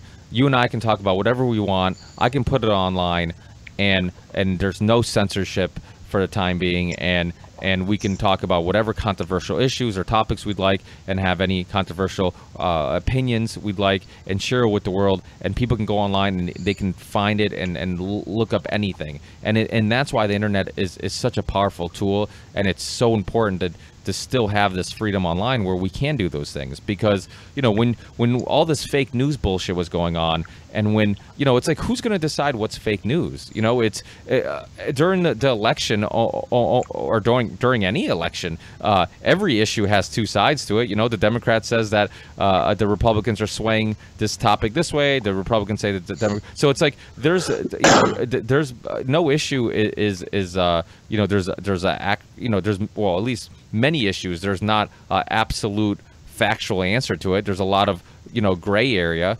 So who's going to decide what part of that story you're going to listen to? You know, are we going to hear the side from the NSA? They're part of the story about what Thomas Drake did, or are we going to be able? Is that, you know, and Thomas Drake's story is going to be fake news, or is, you know, in reverse? So it's just, we need to continue having the ability to share and talk about what we like. And when that fake news thing was going on, it was scaring me a little bit, because it's like, you know, when you have the government deciding, or you have Facebook, who, you know, is in bed with the government, deciding what we can see or what we can't see, or what news stories are factual enough to be shared online or not, then we're really, you know, we're in a whole lot of trouble. Yeah, because you have a less free society. You actually, if state or corporate state, the corporate state complex ends up making those kind of choices for you, that means it's not your choice. They get to have enormous ability to shape and influence you. I would call that propaganda, because then you don't know what actually is true or not. It's simply manufactured truth. It's whatever is presented. We've had, again, history is not kind here in terms of countries that have been, you know, ruled by autocrats. I certainly became well aware of that during the years I listened in on the communications of East Germany. It had state-controlled TV and radio, highly constrained in terms of the message. The message was everything. I mean, look at North Korea. I mean, they just, from birth, they get, just sold propaganda and one, this truth is the only truth, and it's, the only truth that exists is our truth, and people get brainwashed to believing, that, and yeah, and there's two sides to every story. I mean, there's some people make the argument the reason why North Koreans, hate us so much is because of all the bombing we did there during the Korean War and whatnot. So it's, I think every side of the story needs to be told and it needs to be heard, and nothing should be off limits. I think no matter how crazy the other argument is, I think people need to hear both. Now, I think the problem with doing that too is that we kind of live in a world where, I think initially I loved the internet because I could go online and I could research stuff and I could try to find sources that wasn't motivated by ideologies or corporations or whatnot. But now it's almost like there's so much noise that you could almost find any story about anything. You can find a story that says fracking doesn't cause earthquakes. You can find a story that says fracking does cause earthquakes. So because there's all these conflicting reports, it almost gets to the point where people are just like, okay, I throw my hands up, I give up. I don't know what's true anymore. I'm just going to go on with my day, and that's it. And I think it's a book called Merchants of Doubt that I've talked about some years ago on this podcast. Kind of the same idea that you just kind of throw out doubt, and it doesn't have to, you don't have to be factually true, but if you just throw out a little bit of doubt, then people don't know, and then they just give up, and then they'll just continue living their lives not knowing. And I think that's dangerous too, where there's so much information out there and there's so many conflicting reports and stories that it is hard for people to find reliable sources. And I think the nice thing about the younger generation is that they aren't going to mainstream media anymore. You look at people who are watching CNN, Fox News, MSNBC. There are people who are watching it at a airport, at maybe when they're getting the car fixed, it's on in the background at a repair shop. I mean, it's not. People aren't really going. I mean, people are more likely to get their news from their Twitter feed than they are from TV. So I think there is some good out of that. But yeah, I think that there's unfortunately, technology is moving so quickly that I'm wondering how we're going to adapt to it, or if we're even going to be able to adapt to it. Well, again, I do hold out faith in people, and that there's enough people with the necessary level of discernment to sort through all this. I'm the first to acknowledge it's not always easy, but who said freedom, with freedom comes great responsibility. It's not an easy thing. You might recall, there's that movie some years ago called The American President with Michael Douglas, and playing president. And there's a famous scene where he's confronting his rival after having not responded at all to his quote unquote political attacks. And he just said it it was actually from the White House press room, right? He actually made the statement that democracy is not easy. It's not. It's messy. It's ugly. Just go back and during the election, with Jefferson, right? Before Jefferson, when he was just a candidate, it was extraordinary. The antipathy and the caricaturization that was just in the press reporting, the language that was used, and yet he said, if there's one institution that I would, just to paraphrase him, that I wouldn't give up, that's the press, because you realize its vital role in informing the public, but ultimately it comes back to us as the people. And so that is, if you want to come full circle here, as we wrap up, it does come back to the extraordinary first few words in the preamble of the United States Constitution, which is, the opening phrase is "We the people." in order to form a more perfect union, right? We the people. That is ultimately where all this centers. And, it's we the people. What future do we want to keep? What future do we wish to keep? This is, I think it's probably the central question of the day. And we have a lot that distracts us. We have a lot, our quiet lives, it's some philosopher call it, our quiet lives of desperation. I know even in my own experience, people were highly sympathetic, very supportive, but they said, the last thing I'm going to do is do what you did, because I've got a family. I've got bills to pay. I've got a mortgage. I've got kids in school. I can't afford, right, to give all that up. And I understood all that. And yet, if it wasn't for the sacrifice of others who even came before me, I wouldn't have been able to put myself, on the front line of freedom and put my own self at risk. But I recognize that was a choice that was made, and some of us, it's sort of it's the choice of moral agency, and I chose to exercise my moral agency in the face of the abuse of power, and I wasn't going to remain silent. As much as they try to keep me silent and shut me up, I wasn't going to do that. So yeah, I paid an awfully high price, but you and I are on a podcast talking about it. So others are not so fortunate. Others are in worse shape than I am, and others that have to deal with the rest of their life in terms of when the government decides to make a hardcore example of you, to send. The silver lining in my case, I've met a whole lot of people across the world who have found themselves in equivalent situations, some greater, some lesser. And they all say, yeah, there was a price that was paid for standing up and speaking truth to or about power, especially the abuse of power, no matter where that abuse took place. Ultimately, it's our own abuse. It's human beings choosing to abuse others. And power is, it's some, Henry Kissinger, that famous saying, power is the ultimate aphrodisiac. For some, it really does they get addicted to power, especially when they have power over others.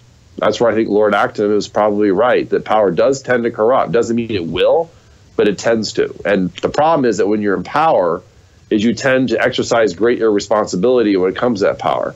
Because if you can get away with it, largely get away with it because the power you have generally protects you in most cases, except when it doesn't. So, in our country, it was the checks and balances and sort of the press was intended to be sort of the balance against all the three. If all else failed, you would still have the press. That does become problematic if it's access press or largely owned by corporations who have their own axes to grind, which usually is defending power, even if they don't say it that way. And yet having, an assertive press, a questioning press, generally, when I go on my public appearances, I have a little Q that I wear on the lapel of my jacket, and people will ask me, well, what does the Q stand for? So other than, Q, question, right? So it becomes a conversation starter, icebreaker. It's question everything, but especially question authority. Because authority comes in all forms and all guises, and I think it's critical to keep that in check. Once someone has authority over you, especially when they're abusing it or it's done in secret, that's where we tend to drift down into the lower half of who we are as human beings. And we do things to each other that you see the worst of those excesses in terms of just the dark side of history, which, as I said earlier, is simply not all that kind. There's nothing immune. We have no get out of history escape clause here in the United States. This idea that we're exceptional, or what goes by exceptionalism, that somehow that immunizes us, inoculates us against history, is simply not true. All empires have ended up in the dust and have come and gone. There are no guarantees here. There just aren't. Was it a unique experiment that was launched? And the longest living constitution in the current world history? Yeah, it is. But there's no guarantees that it'll last. So I don't want 9/11 to become basically the high water or the low water mark, right? Which becomes the high water mark against which the future of the republic is measured. I think the future of the republic is measured by who we are as we the people. That to me is the real measure. Yeah, absolutely. But I think, the people who do say things like, I can't because my family and I wouldn't be able to do what you do because I wouldn't be able to sacrifice everything that you sacrificed. That's why I think this show is so important to have people on like yourself, because it's called the Ripple Effect podcast, because I truly believe in the ripple effect. I constantly try to tell the listeners that we can all make an impact, we can all make a difference, even if it's just a little ripple. You never know what it's going to turn into. And just like myself, I'm just this Portuguese immigrant who lives in Massachusetts, who now have somebody like yourself, Thomas, who on to talk to me for this long, which years ago I'd be like, why would anybody want to come on and talk to my dumb ass? But it's it's one of those things where like we can all make a difference. And I think the most dangerous type of thinking is this idea that we can't make a difference. Once we start believing that, once we believe that, then we've already failed, we've already lost. And I think that we can all make an impact no matter how small. You never know who you're influencing. When you did what you did, you had no idea that you'd be influencing Edward Snowden. So that's a perfect example of it. No, I'm well aware of that. I'm well aware of that influence.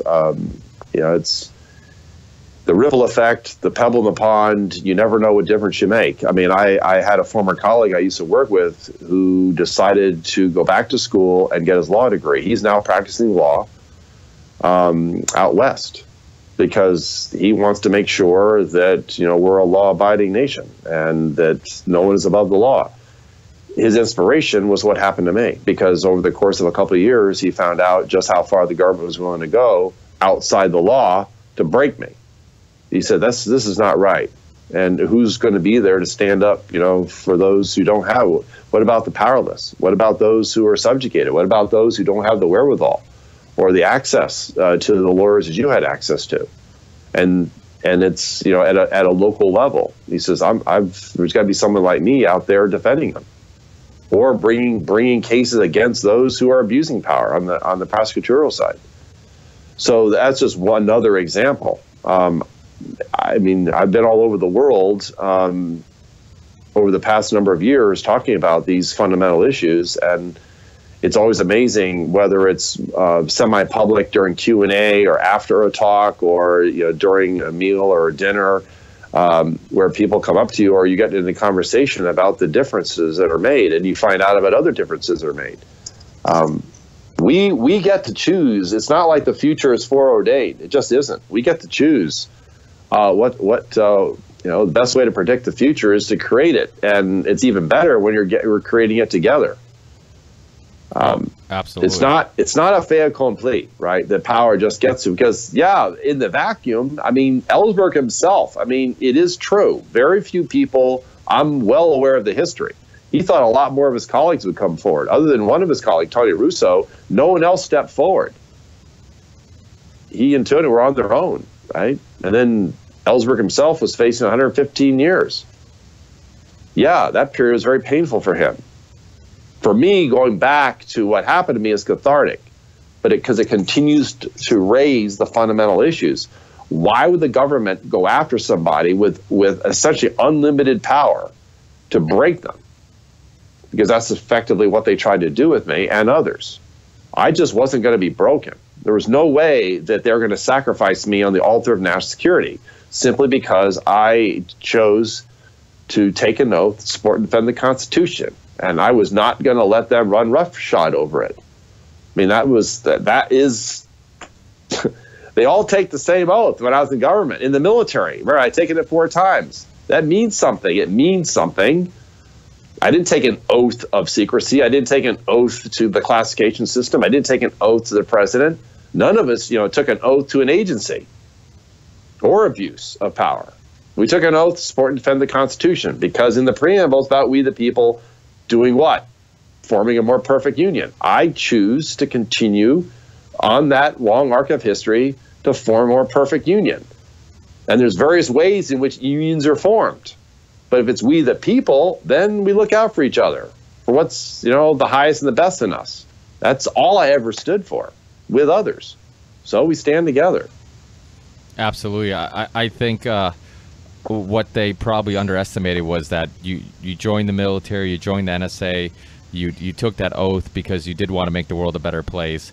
And as long as that meant working for them, that's great. But once it meant working against them to help make the world a better place, that's when it became an issue. But that same motivator was still there. I think, so I can't thank you enough, Tom, for coming on. I really appreciate you sharing your story. It's an amazing story. I've watched about every documentary you've been in with Silence is a good one. If people are listening to this and want to get more information, Silence is a great documentary that really shows some of the struggles that Thomas went through, and also some other whistleblowers. John Kiriakou, and then our representing attorney, Jessalyn Radak, and her story as well, because she was a whistleblower in Department of Justice. And the United States of Secrets, the PBS Frontline special. I was just going to reference that. What a great documentary. Both parts, I believe, are you could probably find them on YouTube for free, but I know you can get them on the PBS website. Those really go deep into all the inner fighting and all the secrecy that was going on, and all the ways that they were looking for loopholes. They knew what they were doing. When there's a great debate with Glenn Greenwald and General Hayden online. I think it's called like the Monk Debate. Debate? Yes. Yeah. And it's a great debate. And if anybody hasn't checked it out, it's a couple years old, but it's really worth listening to. And I love Glenn because he does such a great job in that debate. And when Hayden talks about, if we had all the access that we have now before September 11th, then maybe September 11th wouldn't have happened. All this BS and talking about how it's all just propaganda, and it's all. So when you watch that debate or you see any interview with General Hayden, and then you watch the United States of Secrets and you see all that what was really going on.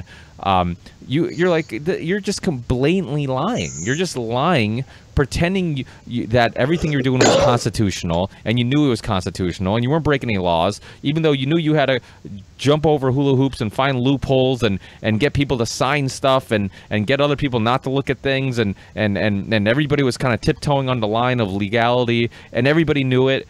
And so to pretend that, you thought, you weren't doing anything wrong and everything was constitutional and you're doing everything by the book was just complete bullshit. And it's it's just amazing how people have people like General Hayden on and other people who just constantly just regurgitate the same lines, and it's complete BS when you can go online and just do your own research and just see that the NSA blatantly lied to Congress about the mega data that they were gathering. And it's so blatant. And then, Edward Snowden, the fact that, he said himself, and I think Glenn Greenwald talked about having the actual manual that talked about how you could search just about anything at any time, and look at anybody's email, look at anybody, tap into people's phones, all this stuff. I mean, this is just incredible power that they had. And without any warrants, without having to go to talk to any judge or go to any court or anything. And it's certainly made it a lot easier, didn't it? He's talked about, the FISA was just overwhelming, burdensome. It was a pain in the butt. It was modified 5 times to keep up with the times. He knew exactly what he was saying because he was in abject violation of it. He chose to follow an order and not the law. Yep. And I chose to follow the law and not an unlawful order. It reminds me of the Jackson Browne, the Jackson, he's a lyricist, songwriter, singer, but it reminds me of his song called The Pretender. And it talks about the pretender strolling out into the cool of the night. It's because he's the pretender. And he himself, he's made no bones about what authority was the excuse.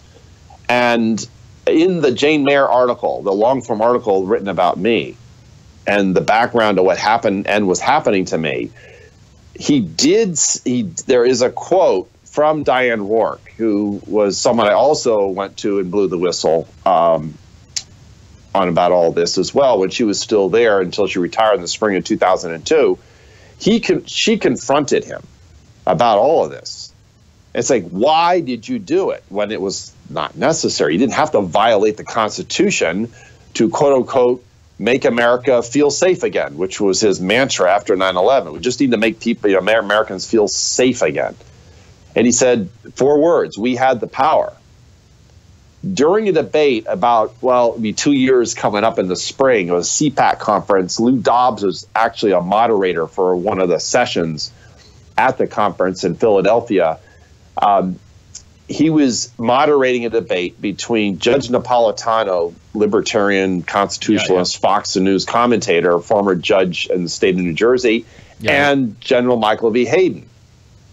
And actually asked him, Lou Dobbs asked, what was the basis? What gave you, what was the legal mechanism, right? For doing all this before all the legislation, because that's when it started becoming legalized formally, is when the cat got out of the bag, December 2005, me and others as well, during that period, 2005, 2006, sort of a harbinger of Snowden and his revelations, 7 years later. He answered with 3 words: raw executive authority. And I've actually brought this up in college classes, especially government history or contemporary affairs classes, but even in journalism classes, right? And I'll look around the room to the young 20-somethings or younger, and I'll say, what form of governance is raw executive authority? And invariably, right, they're going to come back. Invariably, the answer is always, well, that's like tyranny. That's a dictatorship. That's an autocracy. Raw executive authority is not the oath that I took to defend, nor did he. And he chortles about it. It's like, because there was no legislation. The legislation, the means by which you defined circumscribed was you were bound by the chains of the Constitution, to channel and paraphrase Thomas Jefferson. And he chose to break those chains in secret because the ends justified the means and national security took primacy. Did you know I was actually told when I was confronting people within NSA, I was told a couple of times, don't you know, Tom, the Constitution is not a suicide pact. And like, whoever said it was. If we put ourselves above or outside the law, then what have we become? It's certainly not we the people. In order to form a more perfect union, I would call that disunion. So who's the great pretender, right? Who's the one that's actually creating disunion rather than union? And yet Hayden is still out there, even to this day. I mean, he got a huge bump up in his Twitter followers because he decided to take issue with one of Trump's classic attack the media tweets, and he just went apoplectic in a response. And he got, the last time I looked, he had like 100,000 people had liked it. Geez, we're going to look to Hayden and company as the saviors of our own republic. Whoa, be really careful what you ask for.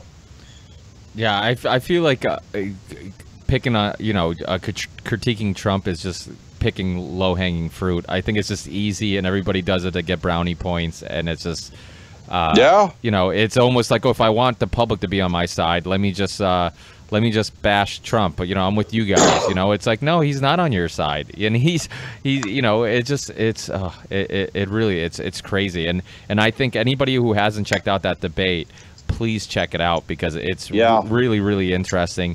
Glenn Greenwald is very well spoken, comes with all the facts, and obviously, but people know where we stand on that side of the debate. But I mean, listen to it with open ears, and I'll tell you, I mean, you'll see that there's really no case made on the other side, and no justification. And the justification of terrorism is just the same way that they use communism to invade Central American countries, and historically, use socialism and communism and all these words to just scare the public and justify our military interactions. I mean, it's the same thing that they're using with the word terrorism. They're just using it to scare people and to justify losing more freedoms, to do things that aren't making us any safer. In that debate, Glenn Greenwald talked about a study that proved that all this mega data that they're capturing, literally none of it has proven to capture one terrorist or to stop one terrorist plot or anything. So it's all, I mean, we're losing. If you could, I mean, I could understand if you could make the case that look at this and look at that and look, this wouldn't have happened if we didn't have this information, or that would have happened. But there's not even any real evidence that it's helping, and no, but it's actually being used as an excuse that we need even more data. We need to be even more intrusive. We need to have more backdoors. The phrase now the Department of Justice is rolling FBI is we need reasonable encryption, which is a euphemism, a cover phrase now for backdoor. So anything that hides any data of any kind is automatically suspect. So the only way to unsuspect it is to have access to it. What a slippery slope. I feel like very. I'm actually talking about that part because of my own technical background.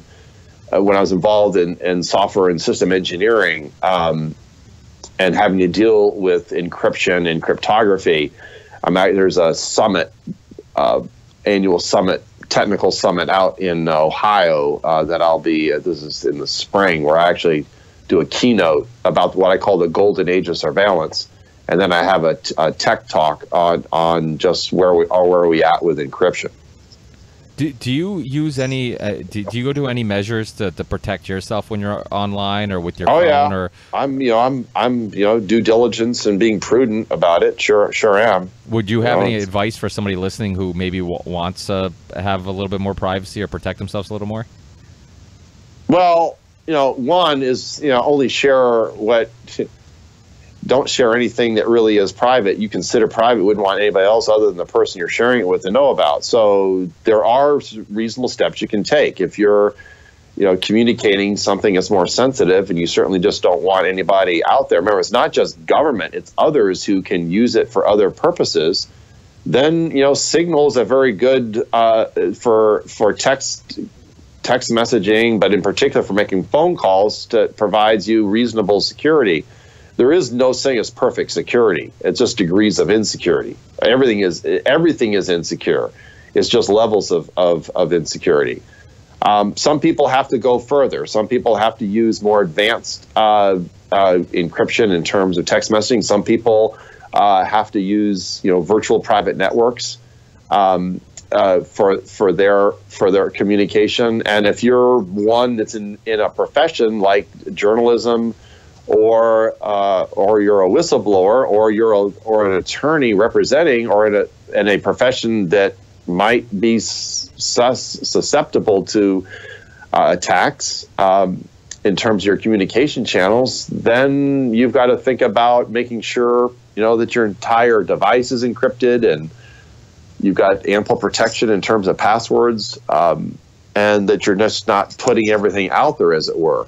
There's a reason why. I mean, it's interesting, the privacy exercise, even basic people, why are there even locks on doors or windows, right? Why do we have those locks? I mean, it's reasonable to protect yourself against intruders. It's reasonable to protect yourself for someone just coming along, right, as a target of opportunity. It's reasonable that you have a front door that actually requires a key or a couple of keys. That's all reasonable. But what's not reasonable is that you have a master key that's sitting under the doorstep, the doormat, that anybody can come along and just, because then that means there's effectively no locks on your house. So what's the difference? So there is this issue, this fundamental issue about, to me, what is reasonable, right? And the government has chosen to say that what is actually unreasonable is now reasonable by virtue of national security. And I know it's like to have the government come to your house with an actual warrant, which allows them to actually come into your house. It's a very high bar. That bar was set really high in the Fourth Amendment. But you know, this is this post 9/11 security world. So those are just a few. I mean, there's a number of apps, Chat Secure, depending on your platform, whether it's Android or iOS, you know, PC and Mac. I mean, other thing is on the web is making sure you have a reasonable package. There's several out there. Some are free, some are, you know, it's a modest subscription that you pay per month that lets you protect you against, especially malicious, you know, malware, especially on the web. I've seen an increase myself just in terms of my own personal networks, where you go to a website, you can't tell. Some of these have scripts that attempt to capture, you know, all your keystrokes. Others will, as soon as you bring your cursor goes across a part of the screen, it's a micro dot. You can't even see it on the screen. It'll automatically attempt to run a malicious software program to mine your computer or get behind your browser if it can. You've heard about ransomware. I mean, these are the kind of programs that protect against that.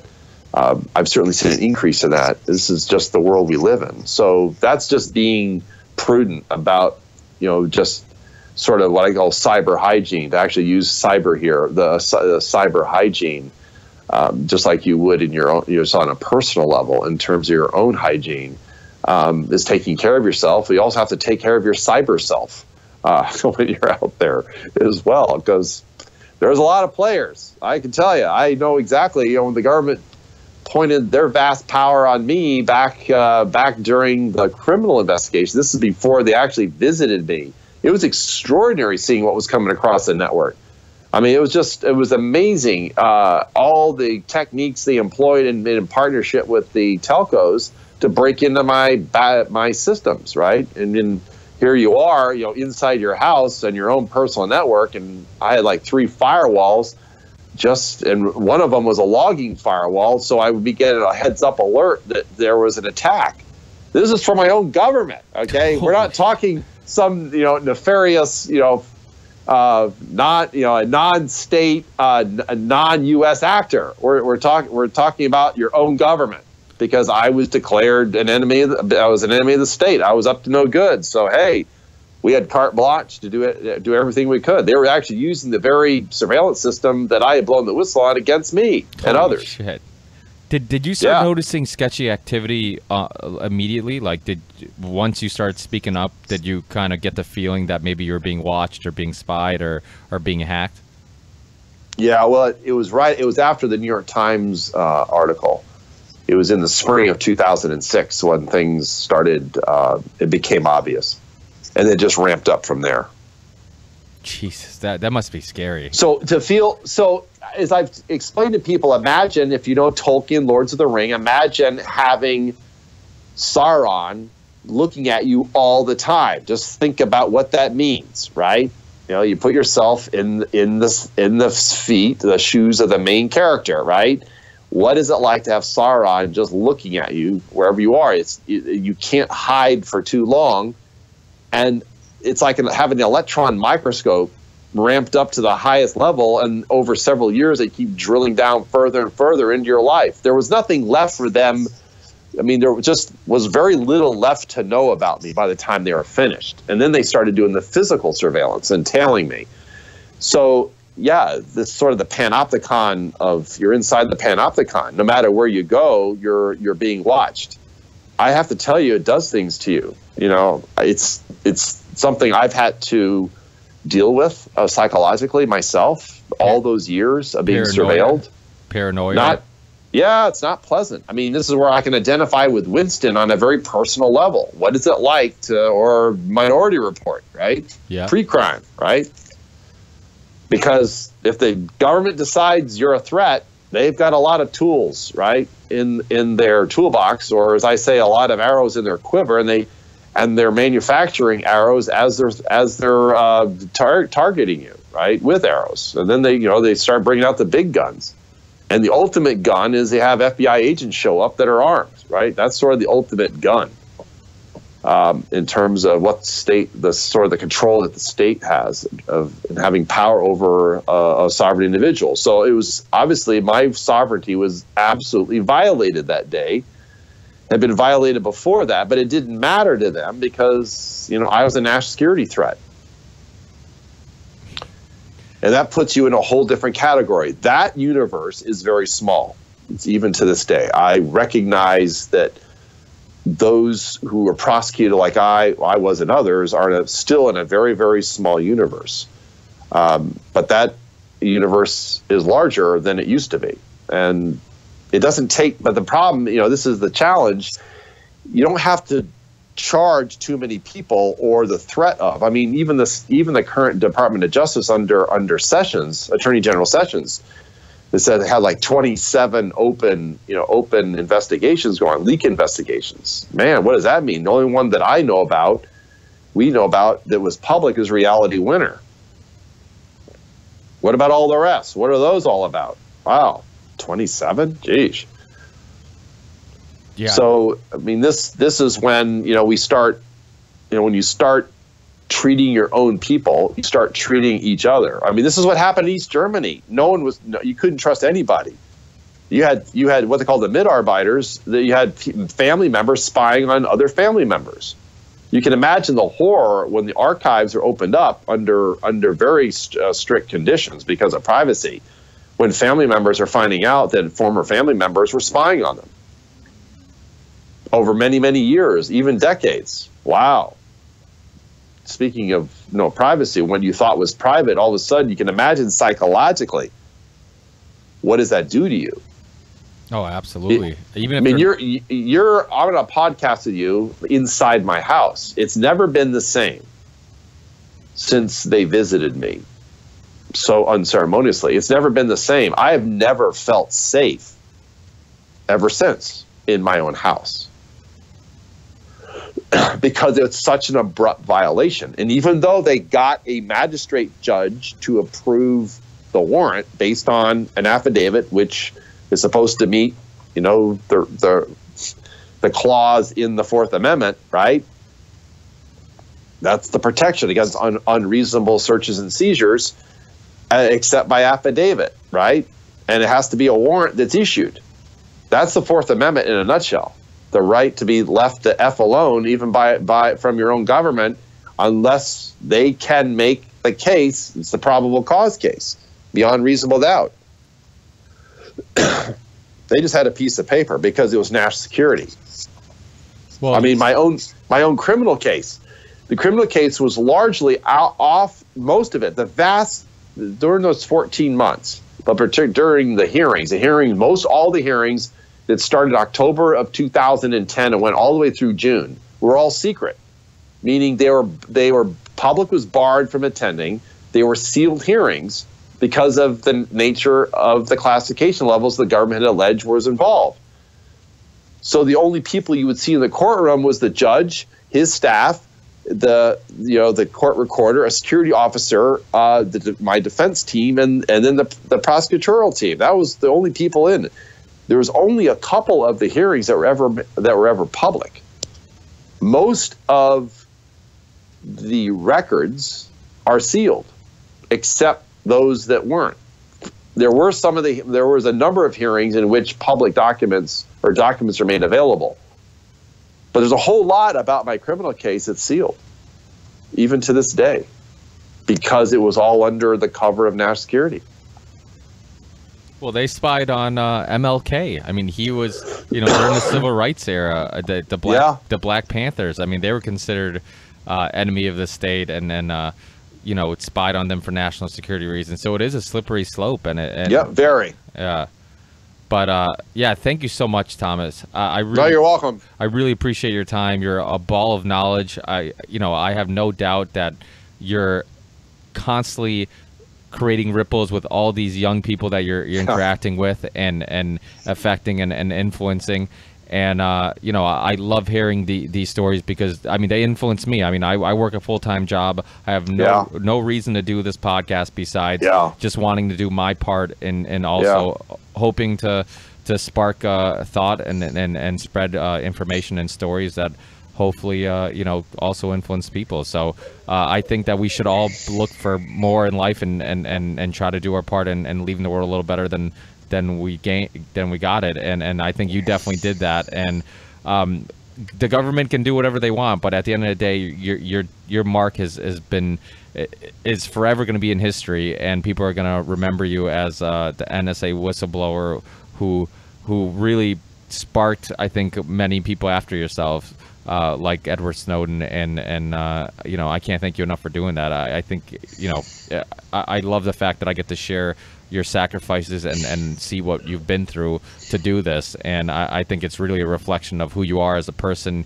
your character, your upbringing, and it shows that your heart's definitely in the right place. So I think that's much more important than any financial money that they could take from you or anything else. So, well, what price can you place on freedom? What price do you place on liberty? I mean, what would you give up for liberty or freedom? I mean, this is where it comes all the way back to we the people. What would you give up or sacrifice for life, liberty, and the pursuit of happiness? Those core inalienable rights that we all have. And how dare anybody take them away? So, you know, that's why I have to defend them as we the people and protect them and preserve them. Absolutely, absolutely. We're definitely all in this together, and you definitely are fighting for we the people. Edward Snowden's fighting for we the people, and it breaks my heart when I know people who watch mainstream media and then talk about, well, if Edward Snowden's not a criminal, then why doesn't he come back to the States? It's like, well, did you see what happened to Thomas Drake? Did you see what happened to other whistleblowers? I'm like, he didn't, you know, he was there because it was the only safe place for him, you know. So it's just, it wasn't out of choice, it was out of necessity. So I you know, it breaks my heart when people, you know, get trapped and fall for this propaganda of just convincing people that, I mean, especially when people make such great sacrifices like he did and like yourself to do what you did, and to help us all realize what the hell is really going on. So so thank you so much, Thomas. I really appreciate it. Keep up the great work. Hopefully I have you on in the near future. If you start booking now, then we might have you on in like the next 4 years. That's right. All right. Hey, thank Thomas. I'll send you the links once it's up and live, and thank you so much. I really appreciate it. Yeah. Take care now. Take care. Thanks, Tom.